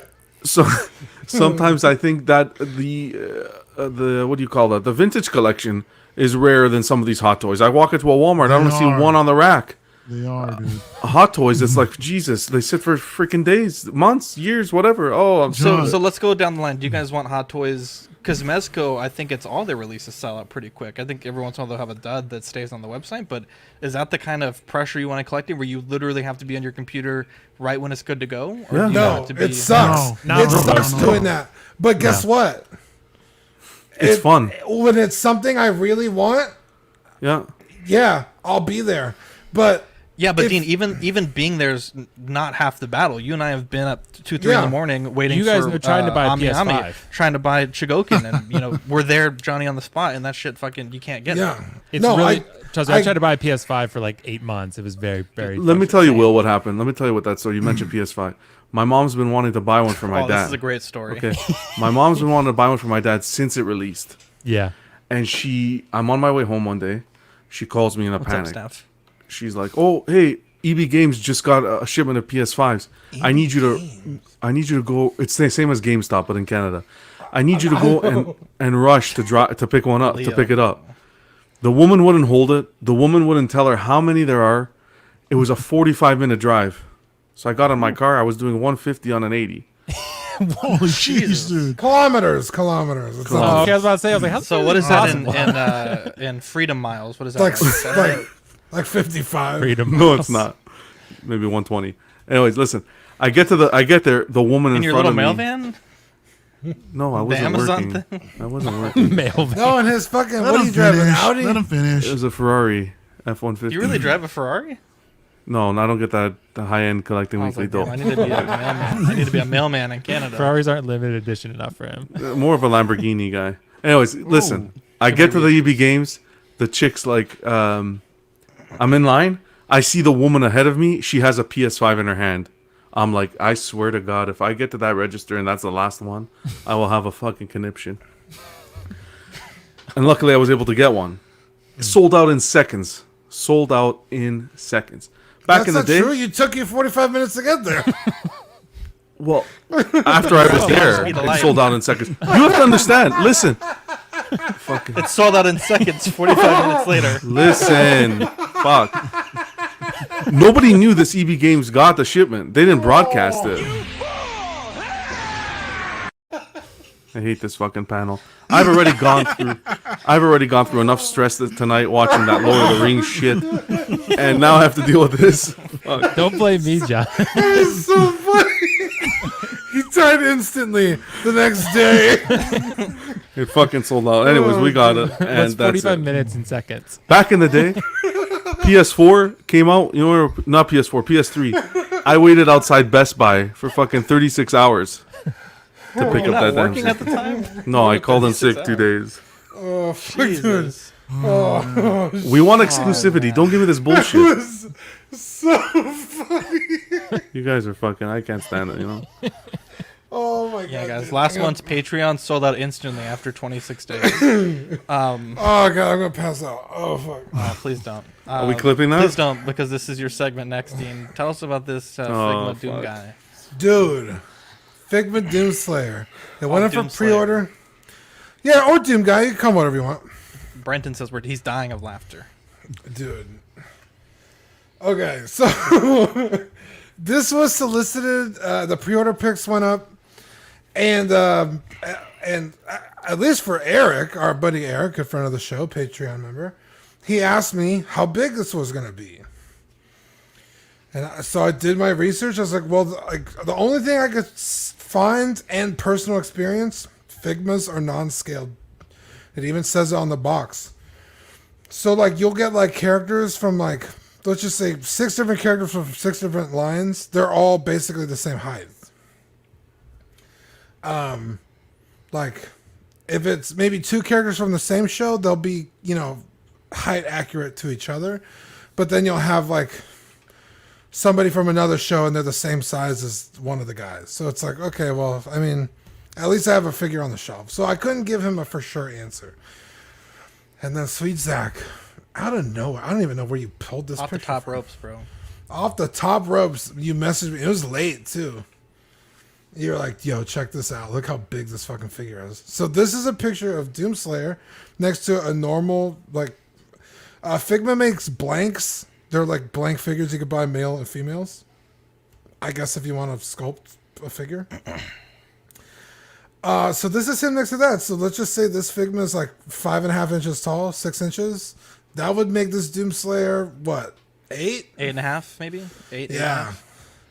Because his legs are kind of wide, so he's not standing straight up. This thing's fucking huge. So I pre-ordered it immediately. As soon as I saw this, I pre-ordered it. From Ami Ami, it was $84. Wow. Which is cheaper than anywhere. I didn't have enough reward points at Sideshow to make a difference because it's the same price. Also, I said a couple weeks ago I probably wasn't doing business there anymore. But yeah, this is super cool, man. Fucking Doom guy is amazing. They killed this fucking bunny rabbit and he fucking killed Satan. He's the original John Wick. Jesus. Well, all the best for you, Dean. Lego Marvel minifig blind bags. These are coming out here in the next few weeks. They're $5 a pop, and there are, I believe, 12 of them available. The collection includes Scarlet Witch, White Vision, Monica Rambeau from WandaVision, the new Captain America, Winter Soldier, Loki with Frog Thor, Sylvie with Alligator Loki from Loki, and Captain Carter, Star-Lord T'Challa, Zombie Captain America, Zombie Hunter Spidey, and Gamora with the Blade of Thanos from What If. So, Is this coming to Canada? I believe so. They're blind bags. You can get them at Walmart for $5. I don't think we have this here. Should have been Disney Store exclusives. These are not Disney Store exclusives. But the neat thing is usually you can kind of like feel the bag and find a part that is exclusive to each one. Yeah. But 4 of these have shields, so it's going to be kind of difficult to pick out which of these is which. You can feel the wings for Captain. Well, yeah, of course, obviously. So then there's 3. And the capes for 3 of them. Well, the capes don't really feel like anything because there's a pamphlet in the bag. Oh, that's true. Who's that person with the afro? That's Monica Rambeau. I want that one really bad, actually. Oh yeah, that's looks like from WandaVision. Yeah, that's cool. Anyways, And so then- yeah, these are neat. Usually the lines are like alligator. you know, like just people, but lately they've been doing really cool ones like Disney classic characters, and so now we're going into superheroes. So this should be a really cool line, and they're very collectible. They're the secondary market on these is pretty decent if you have a complete set. So yeah, be on the lookout for these. Is this Spider-Man Doctor Strange cape? So this is Zombie Hunter Spider-Man from What If. Oh, okay. So we haven't seen that just yet. Getting into released figures, the MMS 557 Avengers 4 Thor released in Hong Kong. I think this thing looks fucking incredible. They got the scale perfect on the axe. It'll be interesting to see long term if that thing bows like the I think it was like the Bad Tomato third party axe that they released last year. But I have zero complaints about this. This looks perfect to me. Okay. What do you think, Dean? Okay, this seems racial. What? Danny Lee. That's Everything's T'Challa racial, as Dean. Star-Lord. That's bro. T'Challa as Star-Lord. Okay, but this time it is. Okay, sorry, I had to... yeah, dude, I need a Thor, like, bad. I've had the Avengers 1 Thor for I should never have bought it. It's terrible. It's not that bad. It's bad. It's so bad. It has nothing redeeming about it. It's too short. It's just not good. So this dude, I'm Cardiac arrest Thor. Bad, bro. Hey. What the fuck, bro? Bro, he has our body type. What are you talking? Your body type. Don't be talking about my body type. This is Show me your body type right now. This is a body made of steel. Made of Nutella and cheddar. Show me this body. I'll crush you. Some great Built different. Canadian meat right there. Canadian meat. Schmeat. Yeah, dude, I cannot wait for the store. I need it. Well, Yeah, I think it looks fantastic. I mean, the fact that they've made Mjolnir and Stormbreaker actually light up, I think that's crazy. badass. That's like, I mean, crazy. like that's Yep. you know, because it wasn't like that with Infinity War, which is one of my favorite figures, honestly. But definitely, I feel like still the Thor to own. The Infinity War Thor, I've never, that's the most badass version of Thor in my opinion. Roadborn Thor is also really cool. That's a great figure. But Infinity War Thor, man, I've never had an experience like that in the theater. Like when Thor came down and my audience just literally went ape shit. Like it was crazy. But as far as this figure goes, I'm not a huge fan of Endgame Thor. Like I like Endgame. There are some issues I have with it. Buff guys in the panel. So I feel like this Thor gag went on a little too long. So like I feel like it could have been maybe like half the movie, and then there's like maybe a brief montage of him getting in shape for the final fight. But they like What do you have against fat people, Will? What did you want him to do? A juice cleanse? absolutely in 3 nothing. days? You just see his DMs to me, bro. I mean, he's the god of thunder. I feel like he could drop weight pretty quickly. So No, he's still a chunk when the fight happens. Yeah, he is. But This figure's definitely not chunky enough. I don't feel like he should be because that's not really Thor to me. But that's Wow. I get he Wow. had some PTSD and some shit. Going on, Hashtag but- that's my Thor. Hashtag you do justice you, for Dean. fat Thor. I'm just telling you, man, that Doesn't seem Infinity like War something a Thor is the doctorate of most badass. education. He's like, you do you. I'm just saying it disgusts me and I find him revolting. We're looking at them fat ass kids. No, at the school like I just that, think bro. it's a gag that goes on too long, which is why they're not going to do it again. When Taika's already said Wow, it. a gag? So he should be anorexic? You son of a bitch. Is this a You racial think- thing, Dean? Do you think I'm a gag? Seems Will? racial. He should No, come I with, think the figure looks fantastic. I just think it's not. Hashtag not my Thor. So I just feel like it's a one-off, and look, I mean, can't deny Hot Toys killed it, but I just have no interest in this store myself. But I'm happy for the people that are getting it because I think it's going to be a lot of people's Thor, but I just don't see it being a definitive Thor for anybody, to be honest. No, I agree. I agree with this thing not being the definitive Thor. However, I mean that's not to take away from the way this thing really came out. The head sculpt is fantastic. I love the shot with all of the lightning effects going on. That's absolutely insane, dude. The lighting effects, along like you guys said earlier with Mjolnir and with Stormbreaker, it looks great. I didn't mind the gag going on, dude. I enjoyed the whole thing for what it was, and I never really. Jesus. I enjoyed it for what it was. I never really thought about the whole idea of a montage. Although that would have been cool to see Thor get back in a proper shape. But I mean, it's fine. I love it the way that it was. I mean, I cycled through so many Hot Toys Thor, pretty much damn near all of them except for the Avengers one and the first one also. And they're all really great. But to me, I think this is the Thor that I want to have in my collection just because I want to have the Endgame figures set up, right? So I thought you were selling all your stuff. I am, but it's hard to let go, Dean. I mean, it's really hard. Thor let go. You're preaching to the choir, brother. Dude, I know. But I mean, dude, I think eventually I'm gonna come to the point. Oh shit! But I do. You're good now, Mario. You went mute What for happened? a second. You Well, got, I don't know. you, It says the host muted me. No, I didn't mute you. Wow. That wasn't me. I'm texting, bro. Just kidding. Texting while driving. Okay, let me ask you this. Yeah. Hold. Wow. Don't mute the panel. So you have. You have. It's lines you don't cross. The hammer and the axe light up. Is there two versions of them in the box? You get a regular version. No, I believe there's just one. version? Yeah, just one. So how do they light up? Is it With translucent? Mjolnir, you twist the knob like I think it was in the Age of Ultron one. The same thing. You just twist the handle and it lights up. With the Stormbreaker, I think there's like a little button that you press down on the top of it. I think it's pretty well hidden. Does it shine through the paint? I don't understand. Yeah, it does. It glows. Yeah. It glows through the paint. Really? So it's not this bright, but if you look at in the picture on the right, it's something like that, but probably a little bit more faint. Okay. But it looks really good nonetheless. I mean, from the reviews that I've seen, it looks pretty damn good. And yeah, I think I'll be picking it up. Yeah, Joe P wants your quarter scale Vader, Mario. Go ahead, John. Sorry. Yeah, no, it's okay. It's not my Thor, that's for sure. What the fuck? This is the Weight Watchers Thor. I hate y'all so much. Dude, the comments are fucking anti-fucking fat Thor. He should come with a six-pack. I think he should come with a six-pack. Zach, I think we should start going to the gym. According I to know, bro. What the fuck? But you know what some collectors were saying? If you can remove this head and put it on the previous body, if that was an option. But no, this one. I like the effects. The light-up effects are awesome. But I'd like to see them in person to see how much of that is photoshopped. And what's not photoshopped to see. I know I could execute that pose perfectly, but well, you hit that hard, bro. I don't know about perfect. Yeah, I don't know about that. Scott says I'll take your Vader and Tarkin 2-pack Mario. I don't think that's. How dare you, dude? Damn vultures are out right now. You got the Star Wars trilogy. ain't going nowhere for now. Look at that. What a. Dude, I'm gonna get the store and put my head on it, dude. Let's do it, dude. Oh man. The armor was released. I think this was like 20 days from pre-order solicitation to release. These typically come out really fast, so this isn't crazy impressive, but not this fast though. Toy Fair was usually come out pretty. I mean, like you said, they usually have them at the convention.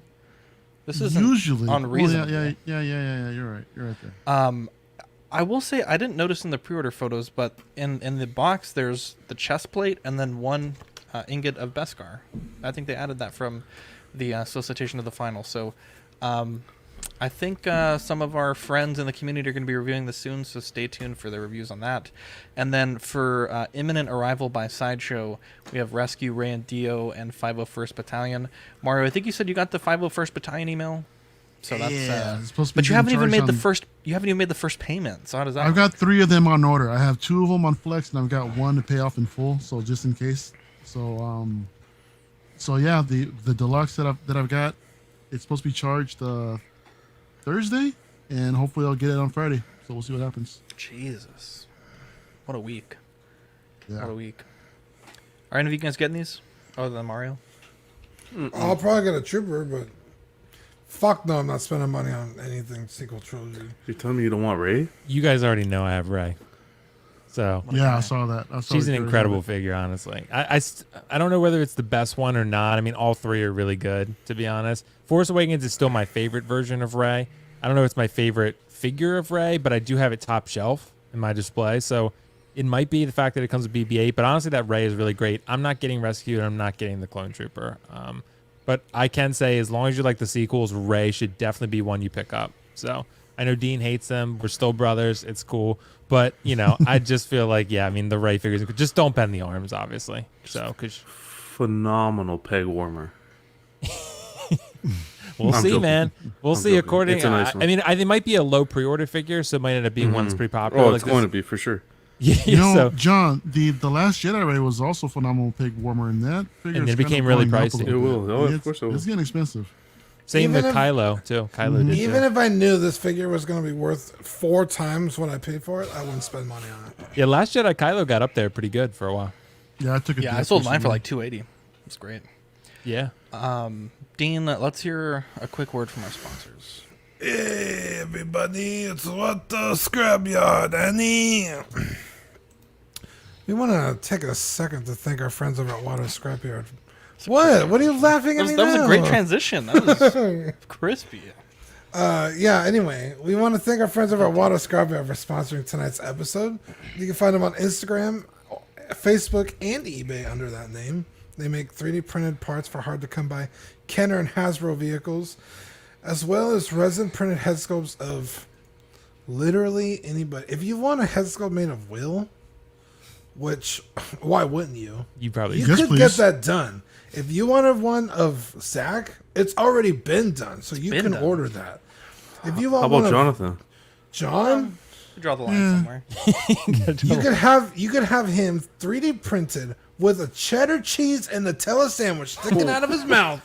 Now we're talking. All you have to do is send Watto a message, tell him exactly what you want.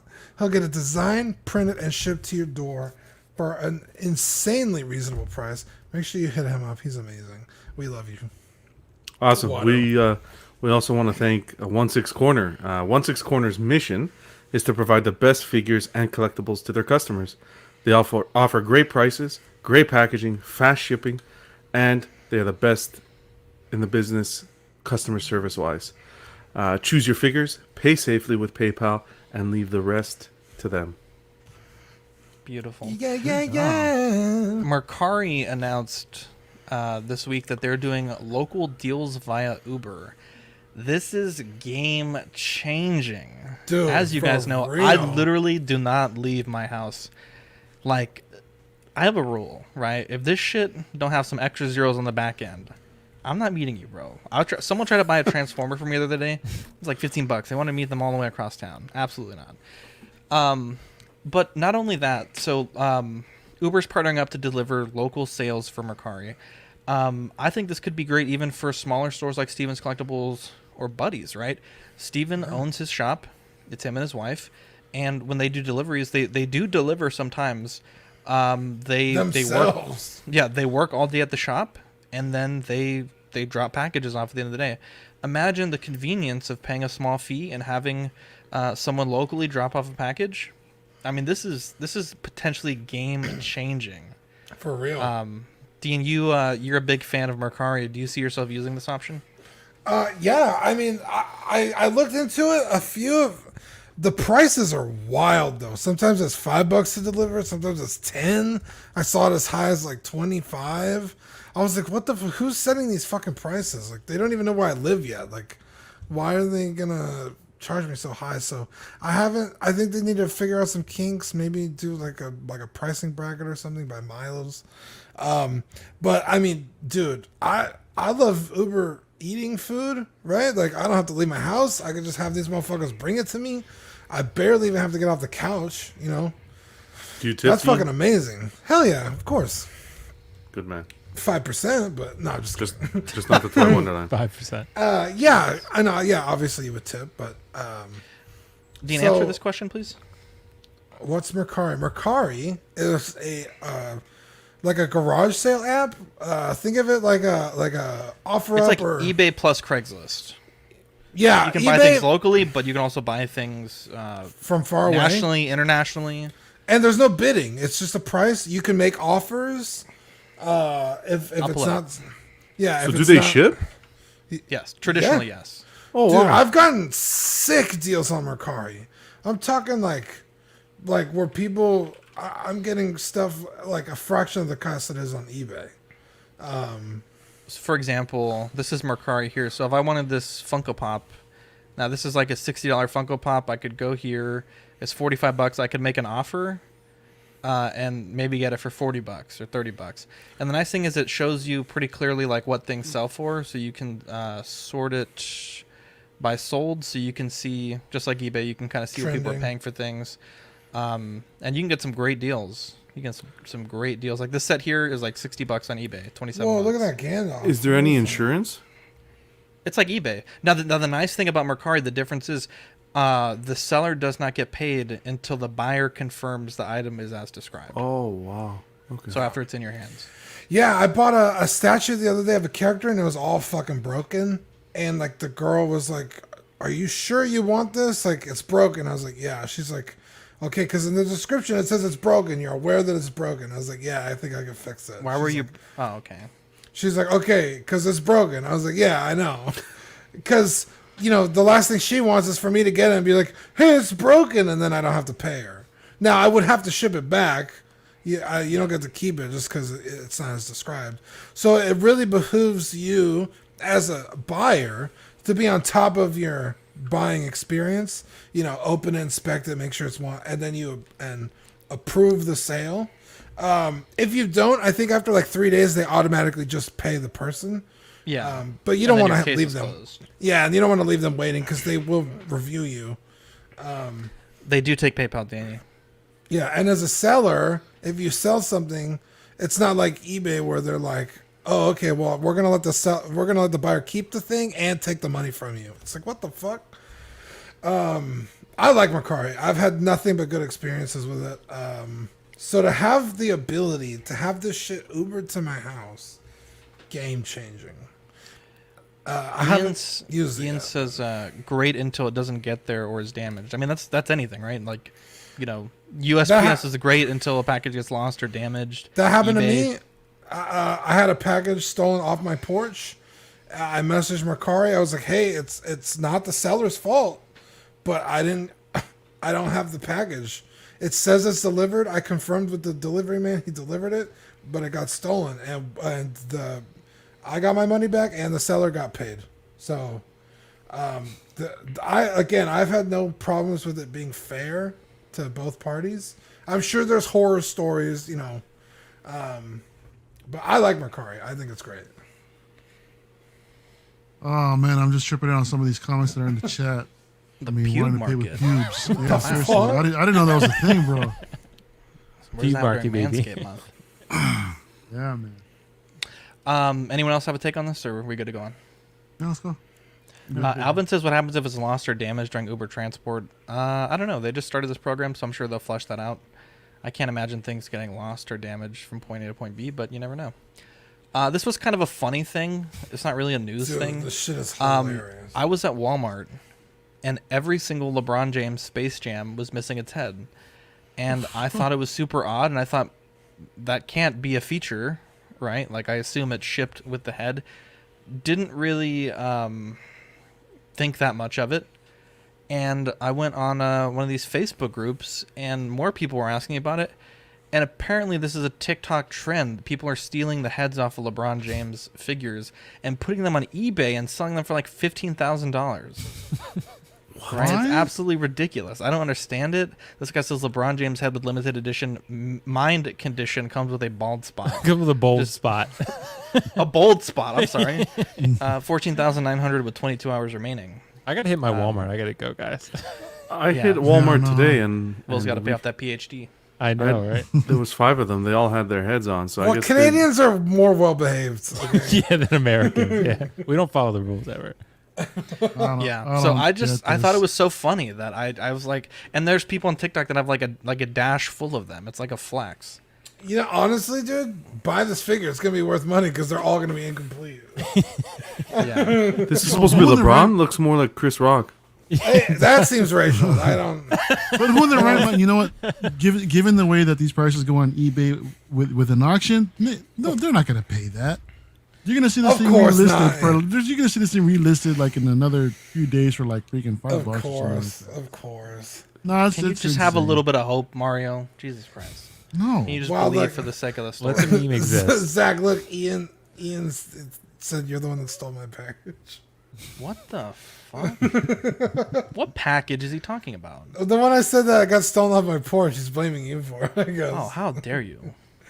I think I was there when it happened. I took you to your house, and then you went, and you're like, "It's not there." I think you were. Yeah. Yeah. Well, actually, I. Well, now it's making more sense.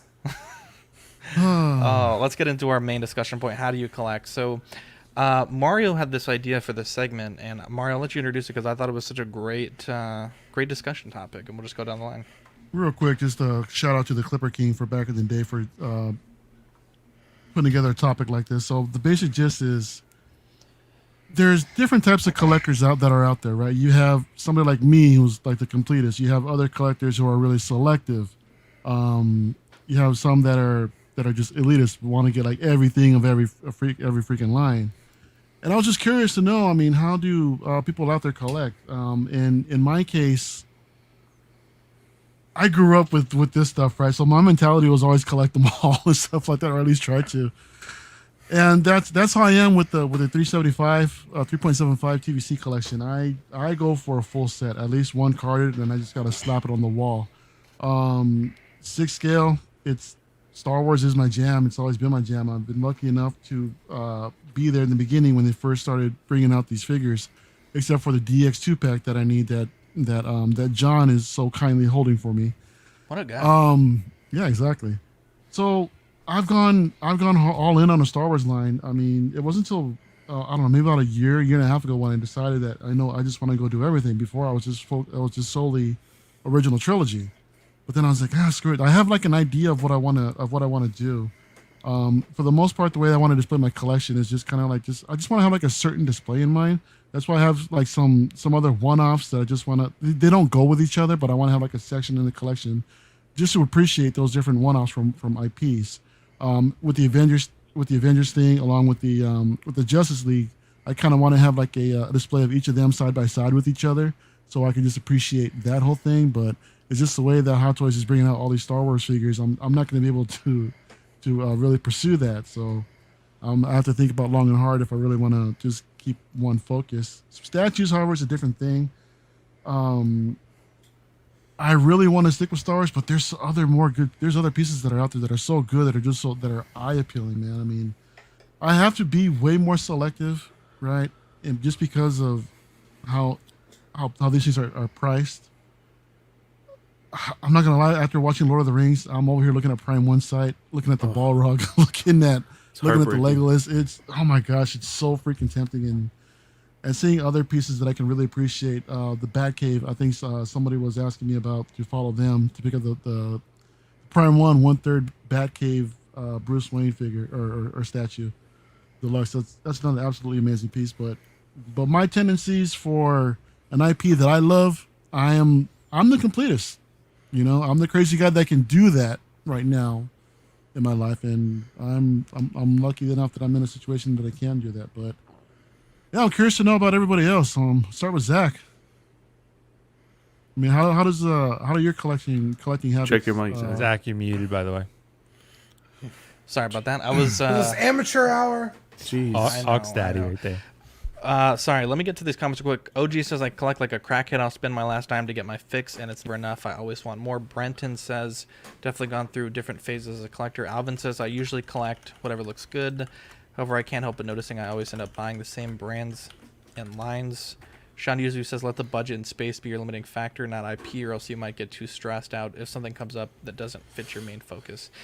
I mean, I think you guys kind of have an idea how I collect. I like to put together kind of like collections of things, so characters or brands, and kind of like make displays with them. So Ava, like I bought a bunch of different Ava pieces from different lines, like Q Poskets and Bandai Dynaction and the ThreeZero line with Gandalf. Like I got a bunch of smaller statues, some bigger ones, some Lego stuff. Kind of just putting like little displays together, and I typically always like to have a few figures on my desk, and then obviously I have space, but it is like a finite amount of space. Victoria's refused to let me put anything anywhere else in the house, So kind of also working within the space that I have. I don't think I've ever been a completionist. I don't really think there's ever been a wave by Hot Toys or like a movie that I'm like, man, I need to get every single character, one for budget and then two for space. Usually I'll pick a main character and kind of build a display around that. But yeah, for me, I guess it's more kind of putting together character-focused displays. So Miles Morales, I have the premium format and a bunch of other smaller statues and the comics to go with it. So yeah, I would say probably character-focused, I guess, if that's a category I could slide into, and also building displays. What about you, Dean? Yeah, so it just depends on the thing. So like Final Fantasy VII, every character I'm buying. Even the ones I don't particularly like. Dragon Ball Z, I would like to have every character, but if price is a factor, I won't buy the character. Also, it depends on scale. 6 scale, I would absolutely love every single Star Wars character, but obviously I don't have the room for that, so I don't. Now, Black Series, I'll buy pretty much any Black Series figure that comes out because I love Star Wars. I want to have the figures on my wall. Something like Robotech, I narrow it down to a character, right? I really like Rick Hunter, so I buy stuff related to Rick. So every jet that he flies in the show or any armor that is related to him, I'll pick up. So yeah, it just depends on the line and the scale, and I know usually I don't like to have standalone figures. I like to usually that at least one companion piece, right? A couple of standalone figures I have are Hunter K. I don't have another figure to go with him, and the driver from the movie Drive, which are both Ryan Gosling, so I have them together. Great movie, by the way. Fantastic. And then I had Dredd for the longest time. Well, I went ahead and bought Anderson, so they're together. Actually, why is he not? Okay, my Dredd's right here. I just noticed Anderson's not. I don't know where she is. Kevin? Just kidding. I wouldn't doubt it. So yeah, it just depends on I guess how I'm feeling that day. Yeah. Mario? Mario Or went John. first. John. Yeah, for me, I don't have much of a focus, and I think that's a problem. He's a hoarder. Yeah, I'm everywhere. I look at collecting more of like collecting art as opposed to a character or just a statue of a character that I like. I like to, if it's a release that I really like, that stands out, that pops, that's different, then I pick it up. And that's kind of what I live by. I am a fan of, not all the time, but on some occasions, it's because it's what I'm used to. I've been collecting Hot Toys for quite some time. I do like the exclusivity, or I used to like the exclusivity they had, both with the statues and Hot Toys. I do think that is one of the main things that drives some of the pieces in my collection. But to say that I'm someone who just collects a specific IP and so forth, that's not the kind of collector that I am. I'm lucky enough here. I haven't too many restrictions in regards to space, but I can see that being a problem, especially like Mario mentioned with the Prime 1 1/3 and J&D Studios and Queen Studios. Yes. Oh my gosh. Yeah, once you jump down that rabbit hole, I don't think there's coming back. See, I'm torn. When it comes to collecting, I'm torn because I have all these old classic figures, the originals, but I don't really feel that this hobby, the originals hold value. I feel like the best way to collect is to, every few years, recycle your collection. Yes. Right? Yeah. It I agree. keeps... I can see that. Yeah. Newer, better pieces. You got reissues coming. Stuff like that will bring a collector down to their knees. An original collector. But yeah, that's pretty much how I collect. If I see something that I really like, I'll pick it up.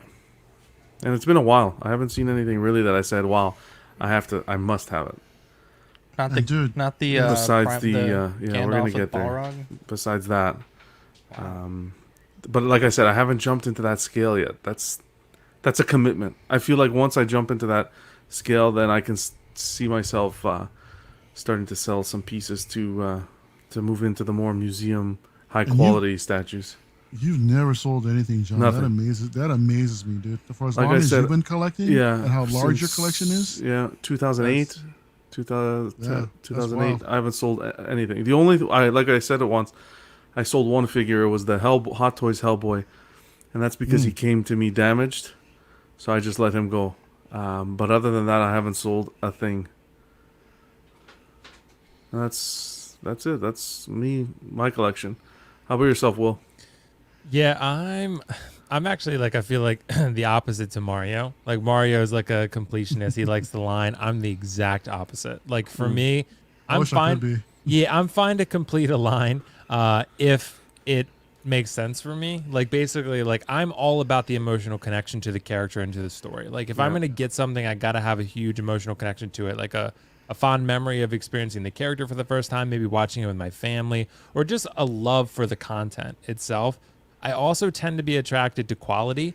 Like I will sell off pieces, and like Jonathan said, like every couple of years, you'll see upgrades in technology, innovation, things change, right? So I feel like that's important to sort of like, upgrade your collection to like, for myself at least, is sort of not always the shiniest new toy, but if there's like an innovative or particularly exceptional, like Jonathan said, museum piece that really attracts me, I will go for that. For example, like J&D Heath Ledger Joker, like that for me is my most anticipated piece, hands down.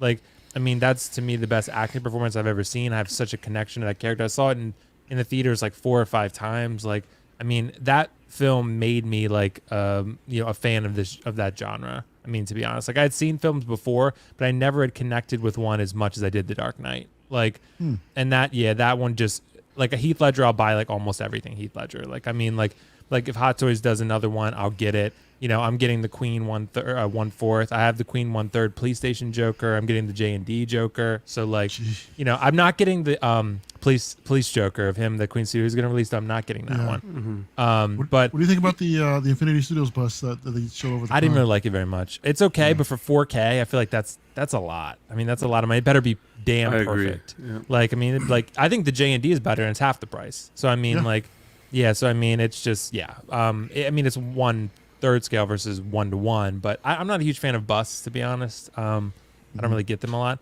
but nonetheless, like for me, it always comes down to space, funds, and emotional connection. Like I don't really feel, like loyalty to one IP specifically. What I tend to do is cover a multitude of IPs that I have connection with, and sometimes you have to make tough choices. Like you can't have everything.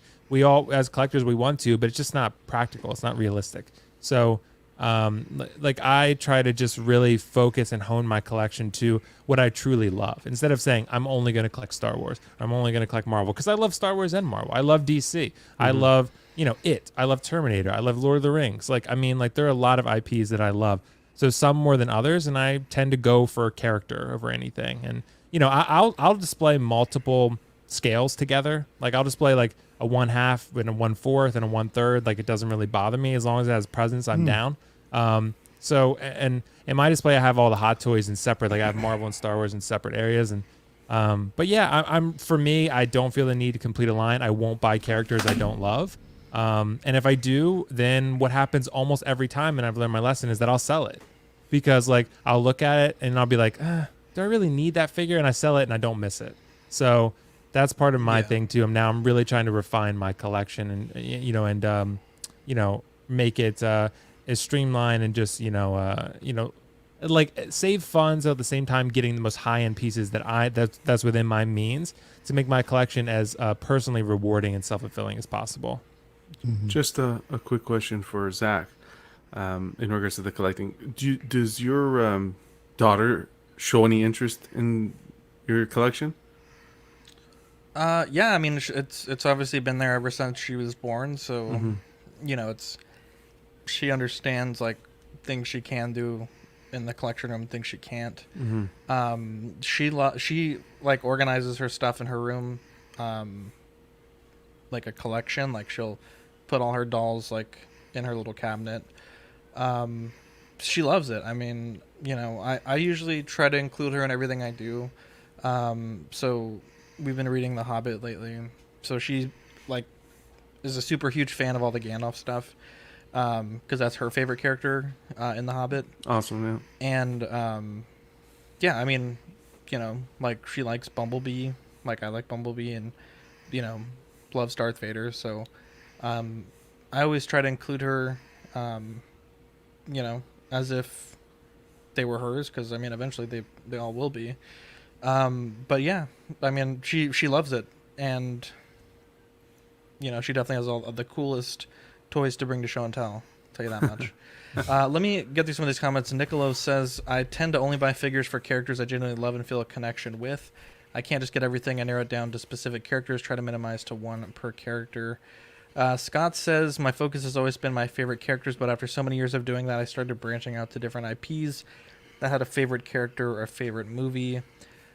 Single songwriter says 1/6 scale Star Wars, mostly for diorama building, and a few non-Star Wars 1/6 John Wick, Wolverine, Deadpool, and other oddballs.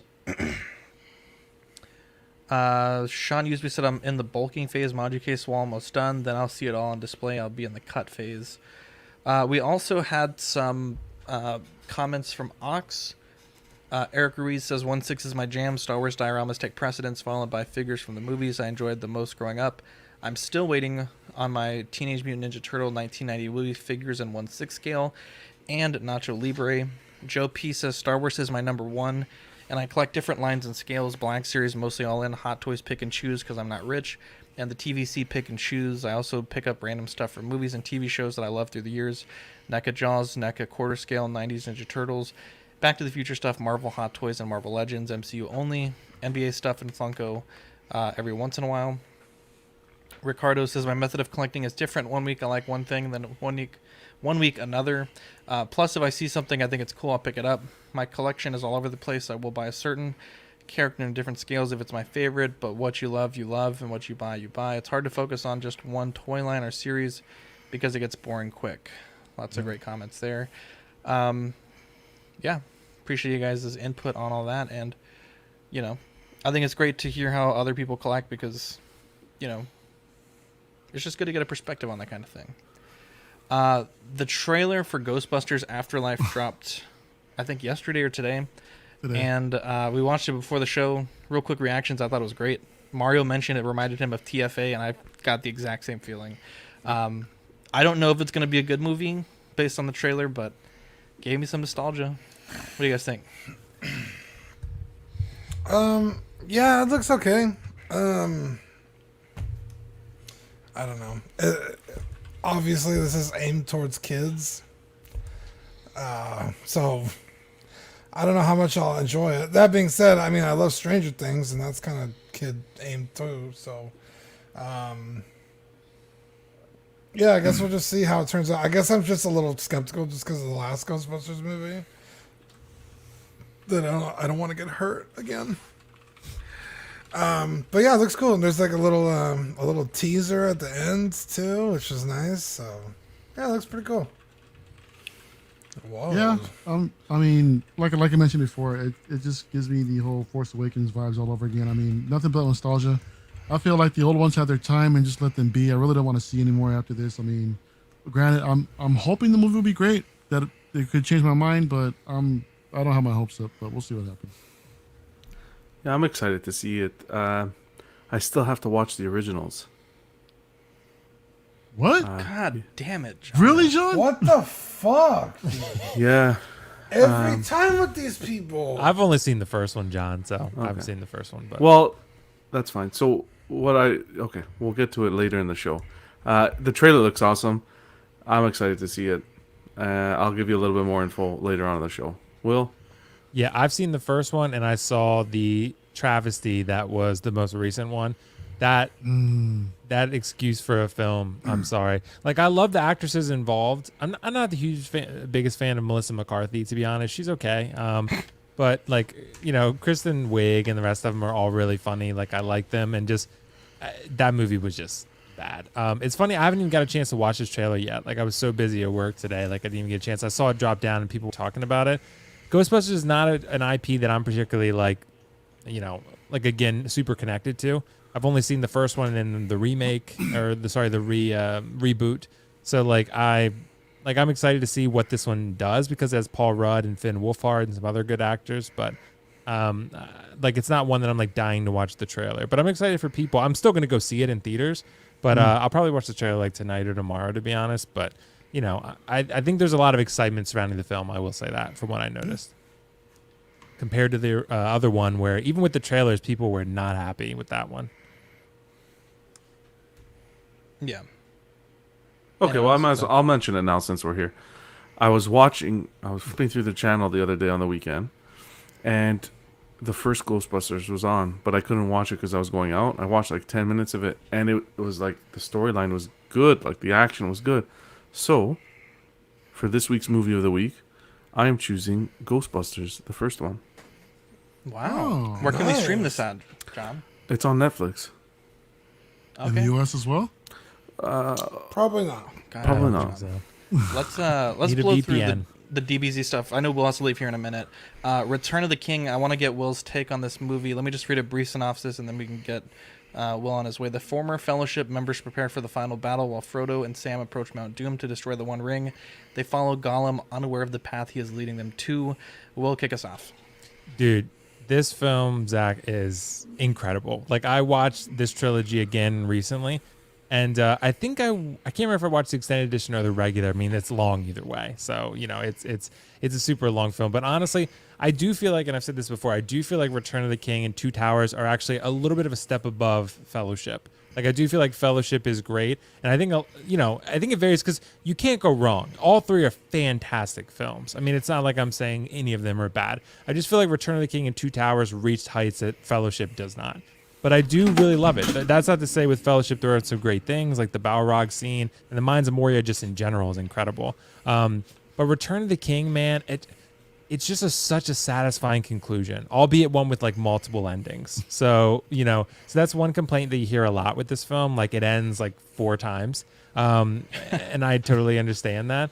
But for me, like I really go back and forth quite a bit on whether I like this one or Two Towers more. This one. It's probably this one. It's so tough though because Helm's Deep is like a remarkable achievement in filmmaking. Like I mean, like what they pulled off with that battle. But Return of the King has some equally awesome battles too. So I mean, it's it's incredible. Maybe not as equal. Like Helm's Deep is probably the height of what Lord of the Rings achieved in terms of spectacle. But I do feel like Return of the King is no slouch by any stretch. And I feel like the thing with Return of the King, one of the things, like I said, it's a very satisfying conclusion. The ending scene. I'll try not to spoil it too much, but where everyone's sort of coming together and the you bow to no one thing, dude, that gets me every time. That gets me every time, dude. Like it's beautiful. Exactly right. Like that scene, man. And then also with the Undying Lands at the very end, like that, when they have to part ways, dude, it just like, I have chills even talking about it, man. Like it just, you feel like you went on a journey with these characters and like, so like it's incredible, and like these films are a masterclass in filmmaking. It's kind of disappointing what happened with The Hobbit, to be honest, after seeing how good these were. M4 edit, baby. Yeah, true. That's what we need. But yeah, like the Hobbits are okay. They're okay, but yeah, just Return of the King, dude. I honestly think these are some of the best films ever made. Not just fantasy content. I think just films. They're incredible. Peter Jackson killed it, and honestly, I can't say enough good things. I mean, Return of the King, all three of them do excellent with character. Like, they develop a lot of them minimally, but it's just enough to keep you intrigued. The characters are so charismatic, and they all have a unique identity that it keeps you, like, really invested in all of them. Gimli, Legolas, all like Aragorn, like, Frodo and Sam, Gollum, like, and Merry and Pippin, like, literally everyone, Gandalf, like, everyone is interesting in their own way. And I feel like this film just completes that and capitalizes on it. Spectacle, character, dialogue, music, action, like it has literally everything you could want with a satisfying conclusion. This film, I think it's perfect. I mean, I think this trilogy is like, the beacon of what fantasy filmmaking can be. Yeah. So how many foxes do you give it out of 5? I think this is a 10 out of 10 film. Yeah. All right. Yeah, I think this is like a 10 out of masterpiece. 5? Wow. Yeah, 10 out of he went above my scale, but Yeah. good. Hey, dude, I'm just say it. doubling your scale, Mario. Yeah, It's yeah, bro. yeah, using math on you guys. But yeah, like that I think it's I think it's a masterpiece of a film. Yeah, no doubt about it in my mind. Now, Which is why I'm getting you- Prime 1 Sauron. Do you have any preferences when it comes to the extended cut or the original cut? Not really, honestly. Like, I feel like I've watched the regular cut more because it's already a commitment with 3 hours. If you make it 4 hours plus, then it's even more. So, like, I tend to go for the regular just a little bit more. One thing I don't always love, the Mouth of Sauron, I'm glad that was cut because it doesn't quite work for me. It What? doesn't. Dude. Yeah, it does. It just So feels good. very over the top. I think there's a reason that was cut. And some things like that, give me a little preference for the original cut. But I like both. Both are exceptional, no doubt about it. They're still incredible. Yeah, the Mouth of Sauron thing, I think that action that he does, where I don't want to spoil it, but what Aragorn does, that's like movie only. It's not in the book. Right. Yeah. And it just feels it's a very little out of hokey. character. Like it feels like it's badass, but it's a little yeah, right. I get it, but it's yeah. I get what you mean. But yeah, that's my take on it. John. Okay, so I haven't watched these 3 movies in how long has it been? 20 years. This was the first time we sat down over the last 3 weeks to watch these movies. So watching this one, like, I was having a good day today. Everything was good. I was excited for the stream. And when I finished this movie, I had an emotional breakdown. Like, this movie I was like sad for it to be over. I didn't want it to be over. Impeccable. From beginning, from The Fellowship to this movie, an impeccable storyline. Impeccable cinematography. The filming was fantastic. Some CGI aspects in the movie. I know it's an older movie, but like when it came to Legolas and so forth, could have used a little bit of work. That would be my only gripe. Other than that, these movies, this story is absolutely incredible. For me, best trilogy of all time, in my opinion. Dude, it's certainly up there, no doubt about it. The It way probably it, is. the Love way to it see it. pulls you in with the story from the beginning to end. I like The Fellowship the best, just because it's the intro to all the characters, and you kind of, you meet the Fellowship for the first time, and you're kind of going on this journey. And then for me, it's Return of the King second. I think this movie did better than the Two Towers. But guys, like this, if you haven't watched this, please. I used to think Lord of the Rings nerdy. I'm going to spend 4 hours watching each movie. Please watch the extended cut. Take the time. It is worth it. There's nothing else to say. When I was done this movie, I was speechless. I went in the Patreon chat and all I said, complete speechless. Highly recommended. Now, let me ask you guys a quick question. Is it done? Storyline wise? Like, I know what they said about Sam, how he can move forward. Did it stop at that point? So you obviously have The Hobbit still. That's the prequel to this. But that's a prequel, As far yeah. as what goes forward, the author wrote a few chapters of, I don't know if it would be a sequel trilogy or like a sequel book to Return of the King. Okay. But he passed away before he finished it. So it's like, I think it's like a chapter and a half. It's very rough. Like, it's not even like polished. It's just like kind of rough ideas. So, as far as like what happens in canon, there's not a ton out there officially. And nobody's been. I don't think. Do you think anybody out there can follow up with? Personally, I like. Just, I don't know. We know what the sequel trilogy will. I mean, like they're gonna Sauron's alive the whole time, and then they can fly now. We don't Right. need that, bro. We don't need that shit. Yeah. The show that's coming out is like, I think 1,000 years before or something like that. Yeah. So Oh, yeah, it's a prequel too, from my understanding. So yeah, do you guys see how expensive that show is, by the way?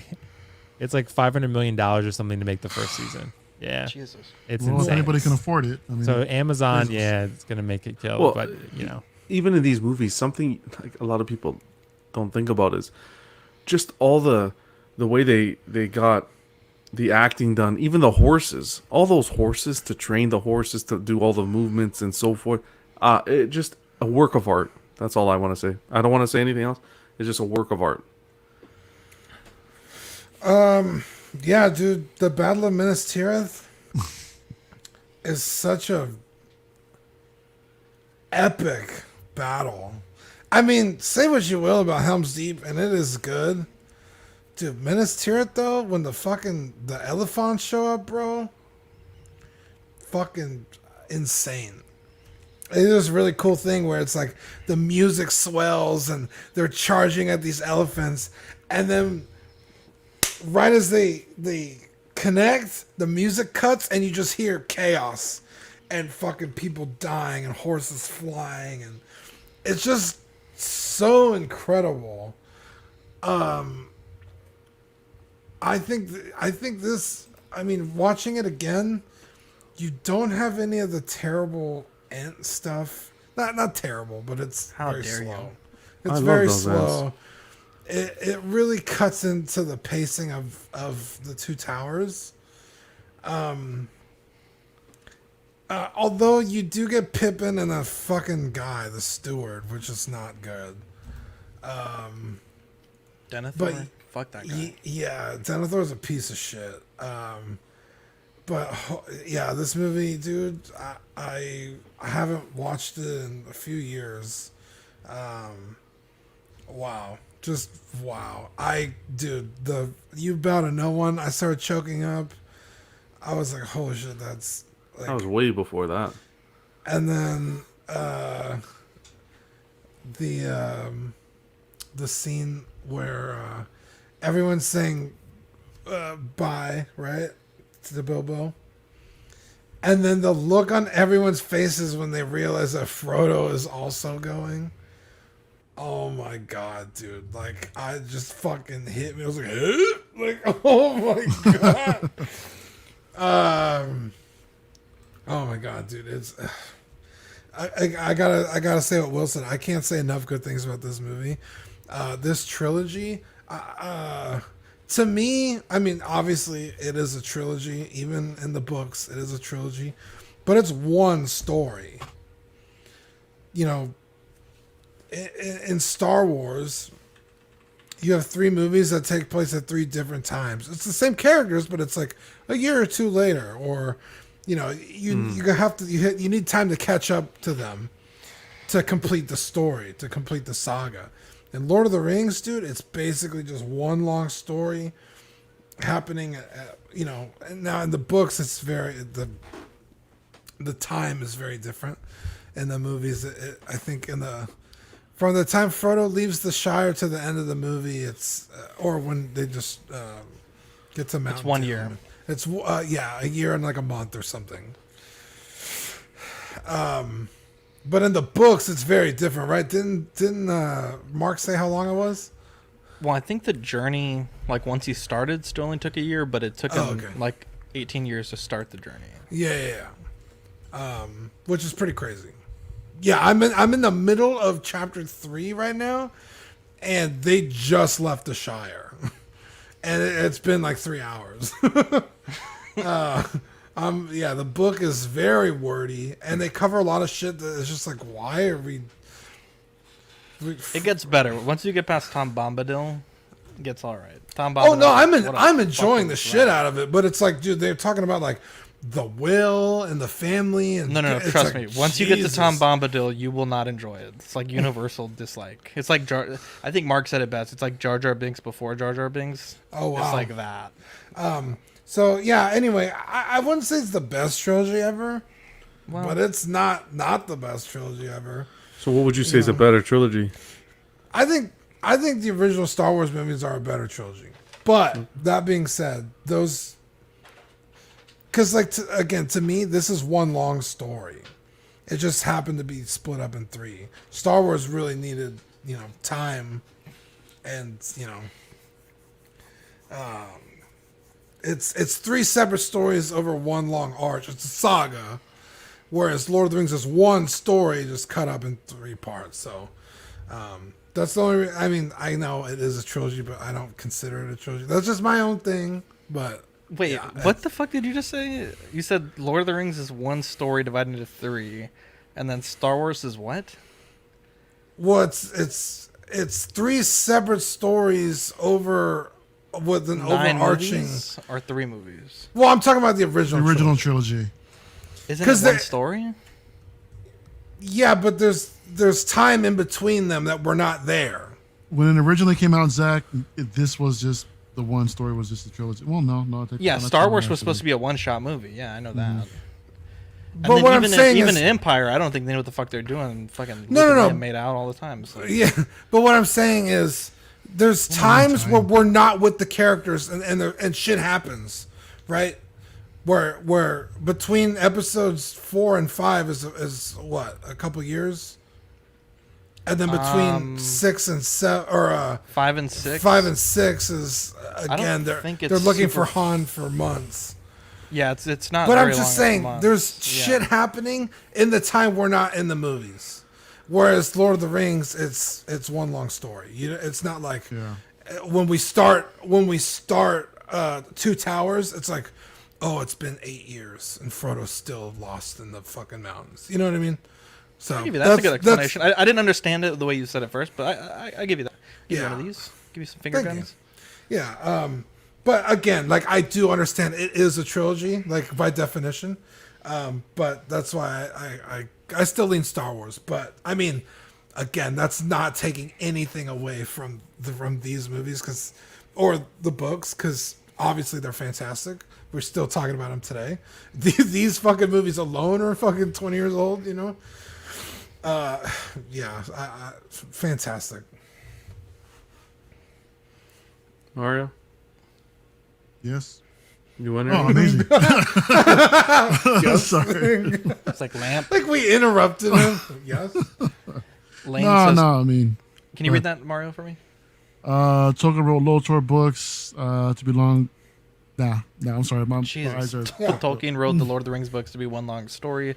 The publisher had him break it up into 3 separate books, so the movies are one story like the books. Wow, I didn't know that. Yeah. Look at that. Very cool. Lane dropping some knowledge on us. And the super chat. Way to go, Lane. Thank you. Thanks, Lane. Shout out, Lane.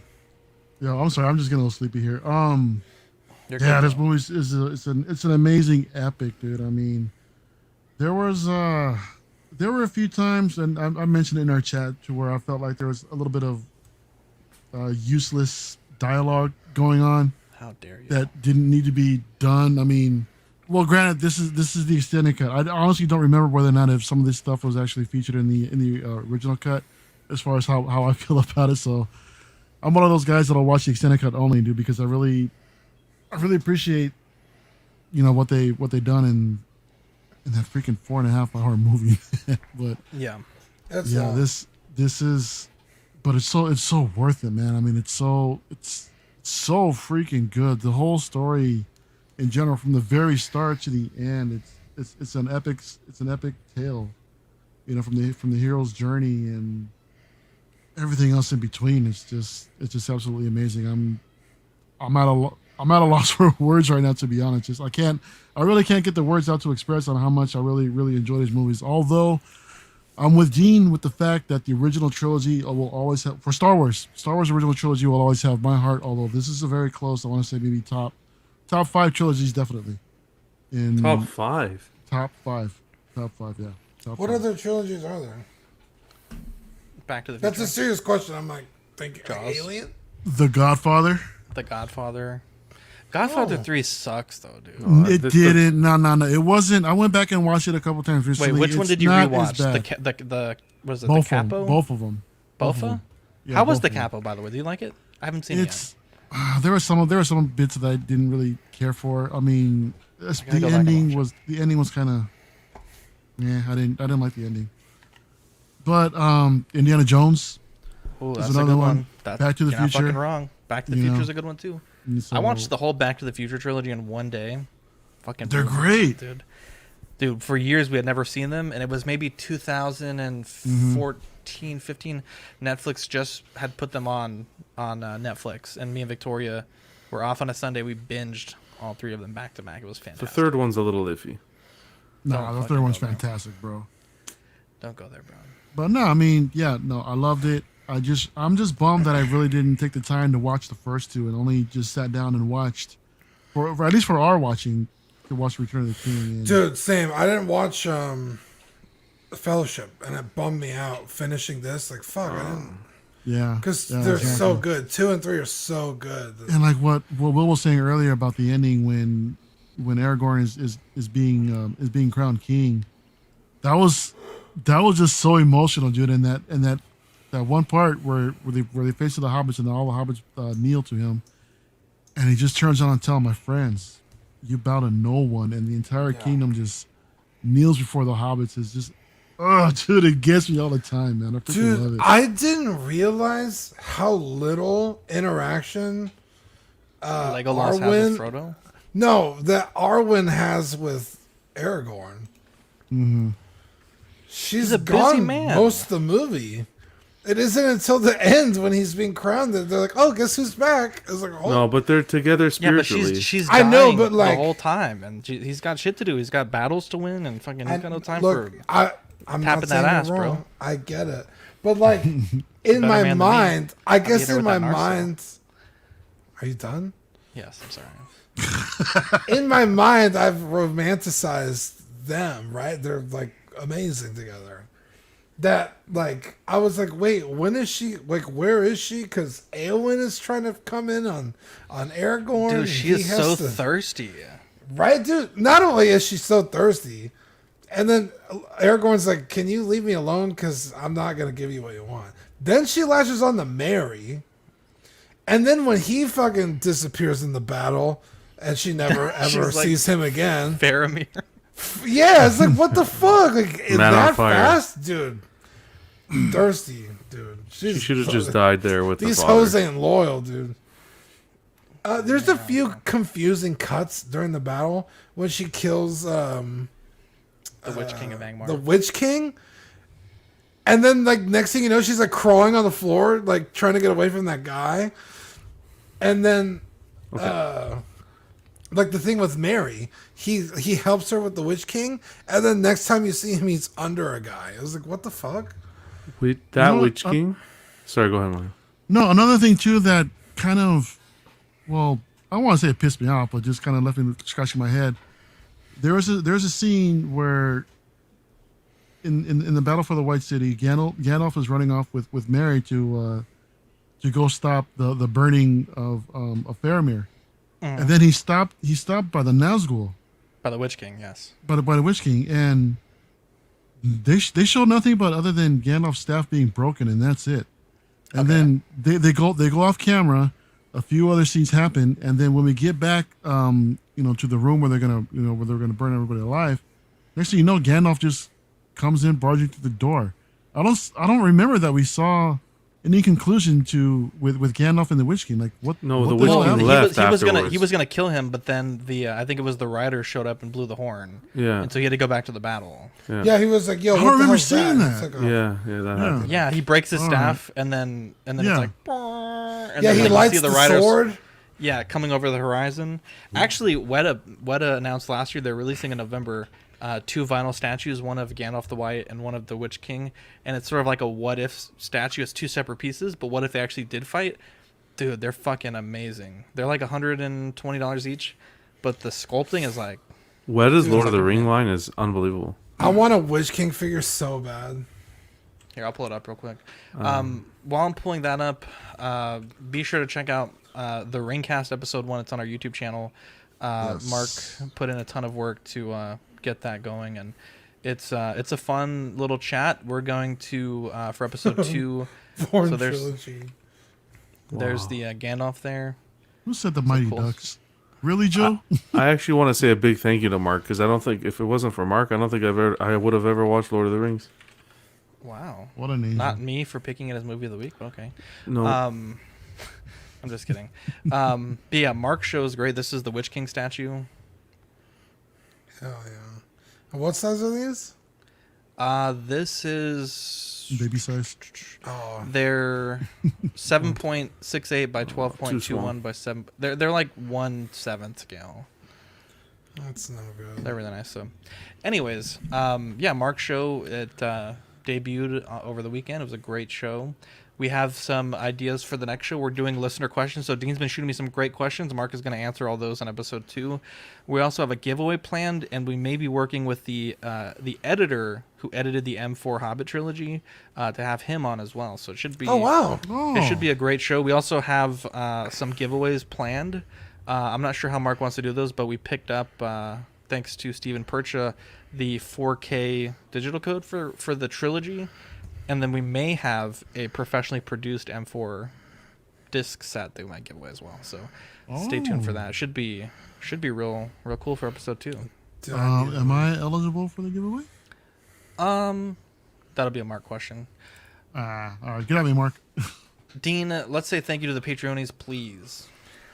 Yeah, we want to thank our Patreonies: Sean Fear, Ian CB, Renee Mendez, Eric Mariscal, Quinn Aguirre, Lemur Hernandez, King Louis, Mark Pearson, your beautiful angel, Paul Schreiber, James Colley, Joao Breda, first time appearance on the show, pew, pew, pew, pew. Sweet Danny Lee, Dee Martin, Stephen Krepp, Big Ol' Fern, King Zach, Caesar Mariquin, Mike Cruz, Lisa Martin Bomonsky. I was already on Martin when I started saying it. Rick DeGregorio, Alvin Jules, the beautiful, the handsome, the ever-talented, the everyday collector, Ricardo Valdez, Bo LeBoy, Jimmy James, Mario Cortez, the absolute legend, Stephen Percha, Sean Usby, Scott Bradley, Steve and Maria Stanley, Jesse Contreras, Eddie Manzanares, Joe Chutbeaks Corpus, Mr. and Mrs. JB. And if you want your name right off at the end of every show, just join our Patreonies. Here's look at our August Patreon benefits: a certified crispy sticker with the Coke font there. We also have, if someone can solo cam me here, the Holy Mac sticker. Look at that. We just got these in today. Beautiful. Dude, beautiful. Beautiful. Absolutely beautiful. Mark says, damn, you guys got me emotional. Like, Sam, I love you guys. What a guy. The tiers start at $5 a month for the stickers and access to Ox After Dark replay. $15 for the certified crispy tier, which is the crispy... Oh no. Uh-oh. Dude, he's fully frozen. Look at his face. Look at this face. Oh. I gotta take a picture of this. Oh, he's back. Oh, man, he's back. What happened? You We froze. were like enjoying our fully. moments without you, bro. It was nice. Oh. But then you had to Did you guys hear what I said or no? No. Okay, what was the last thing we heard? Sweet Angel. Crispy. Certificate, and then he Okay, froze. certificate, assistance with figure fixes, and all the benefits of the previous tier. And then we have the $25 What a Guy tier, the 18x24 silhouette poster on the first pledge, doubles of all the stickers we send, and all the benefits of the previous tiers. You're not showing this. Oh, damn it. Oh, Jesus. Yeah. There we go. Sorry about that. But yeah, we are working on the new benefit for the $25 tier. I think hats could be a front runner at the moment. We're going to hope to finalize something by October when the painting benefit ends for those that are grandfathered in. So we'll probably put up a poll in the Patreon, and we can see what the people want. Look, how dare you feature that comment again? Ban this man from this comment section. No, Pam Ban him ain't for his going influence. nowhere, dude. Enriquez That's my goes guy. to the top of the list. Exactly. How dare you? No one asked the peanut gallery, John. You can check us out at TeePublic. You can buy all kinds of shirts, including Mark's new the Ring Cast shirt that is available on TeePublic. The shirts go on sale for $13 all the time. The regular retail price is $20. As far as the network goes, we have Small Talk, Collecting Weekly Live, OFAC, Live and Let Dice, In and Outs of Collecting, Collecting Weekly Clips, Ox Plays After Dark, and Collecting Weekly Live Unboxing. We also have the Ringcast. What the hell's going on? Why does Dean keep flashing in and out? I'm so confused about what's going on right now. Wow. Okay. Probably keep on hitting his back button on the mouse. I don't know. Maybe his computer we went also down. have That's fine. our Facebook group, Collecting Weekly Auxiliary. Check us out there. We goof, we gaff, we laugh outside of our regular shows. And big shout out to Michael Estrada on Collecting Weekly Auxiliary. He picked up the 4K Lord of the Rings trilogy, and I was able. He offered it to me. Basically, he just gave it to me. It was a friggin' amazing guy. I said if he wasn't going to use them, to hit me up, and He donated them to me, and at that point, I'd already kind of worked out a deal with Steven Purchase, so that ended up being a great giveaway for Mark's episode 2. But yeah, big shout out to Michael for his generosity. Friends of the show, 60 Go Scavengers, JB Collection, PJ the Paradox Nerd, Boogie Manny, DCX, John the Everyday Collector, Optical 20, KG Collector, Rogue 16, the third party reviews, 16 Scale Man, and Dr. Will Foxification. John, explain what the peanut gallery is, please. I don't know what it is. It's just a saying. It's when someone talks too much, and they're talking too much. You just say, "Hey, what is this? The peanut gallery?" That's all it is. Wow. It's a little saying. Okay. I'd love to see it. Do you guys have any shout outs you want to give? I want to give a shout out to Will for coming in clutch tonight, man. I mean, he's had a rough nights lately, and we know he has to get up early for work, and there he is. Really appreciate him coming on tonight. Return of the King. Well, are you okay, dude? It was just like flashing. Yeah, I've kept taking myself out of the studio for a reason, jackass. I wasn't putting you back in. It was just I was trying to read, and it was just I was removing myself, and someone kept putting me back in. No, it wasn't me. Nobody was putting you in. It was doing it on its own. No, it wasn't. It literally wasn't. At any rate, Dean, do you have any shout outs you want to give? No. Shout out to Mark. We're doing a unboxing tomorrow before After Dark. Be sure to check it out. He got the Asmus Gimli, so that's gonna be at 9:30. Dude, that figure looks so good. I don't think I could watch it or be on it because I'm gonna want to fucking buy it. It's gonna Speaking of After Dark, shout out to Lael 16 Scale Man for joining us tomorrow. Talk about the release of his upcoming digital album, and he's gonna bail now. His hip-hop career going on. You said he's gonna bail? How dare you? Because you preemptively thanked him for joining us on a show that hasn't happened. Yeah. Now he's gonna bail. Watch. Yep. Something's gonna happen. He's like, I can't go. I can't show up, guys. No, I'm just kidding. And then we'll be talking about Mario's album. That's right. Jesus. Danny Lee says CW is the most dysfunctional but yet most loving panel on all of YouTube. He also says everyone into Lord of the Rings now. He's not wrong. Real friends and real families are dysfunctional. We don't put on a show here. Yeah, no, there's no show here. When I want to tell Zach he's a jackass, I just do it. And then I tell him I love him. At the beginning of the show was actually a beautiful moment between the two and of us. Biggie Smalls ribs. Who changed John's name? The Everywhere. Hold on a second. Who changed my name? It wasn't me, I swear. It wasn't me. I'm about to bust a cap, I'm telling you. I think... Change his name back. No, I think I changed Mark's last time. Yeah, I changed Mark's. I don't even get it. What do you mean the Everywhere Collector? It doesn't even make sense. Someone said that was your new nickname earlier in the show. Yeah, well... Anyways, great show tonight. 235.50. What a show! John is legit heated right now, dude. 70 plus in the chat. Love to see it. Chat was booming today. My favorite was the Every Race Collector. Jesus, he's so ambiguous. I'm Dean. I'm Mario. And I am Jonathan. Catch you in the next episode. Bye. Bye. Bye. What the hell?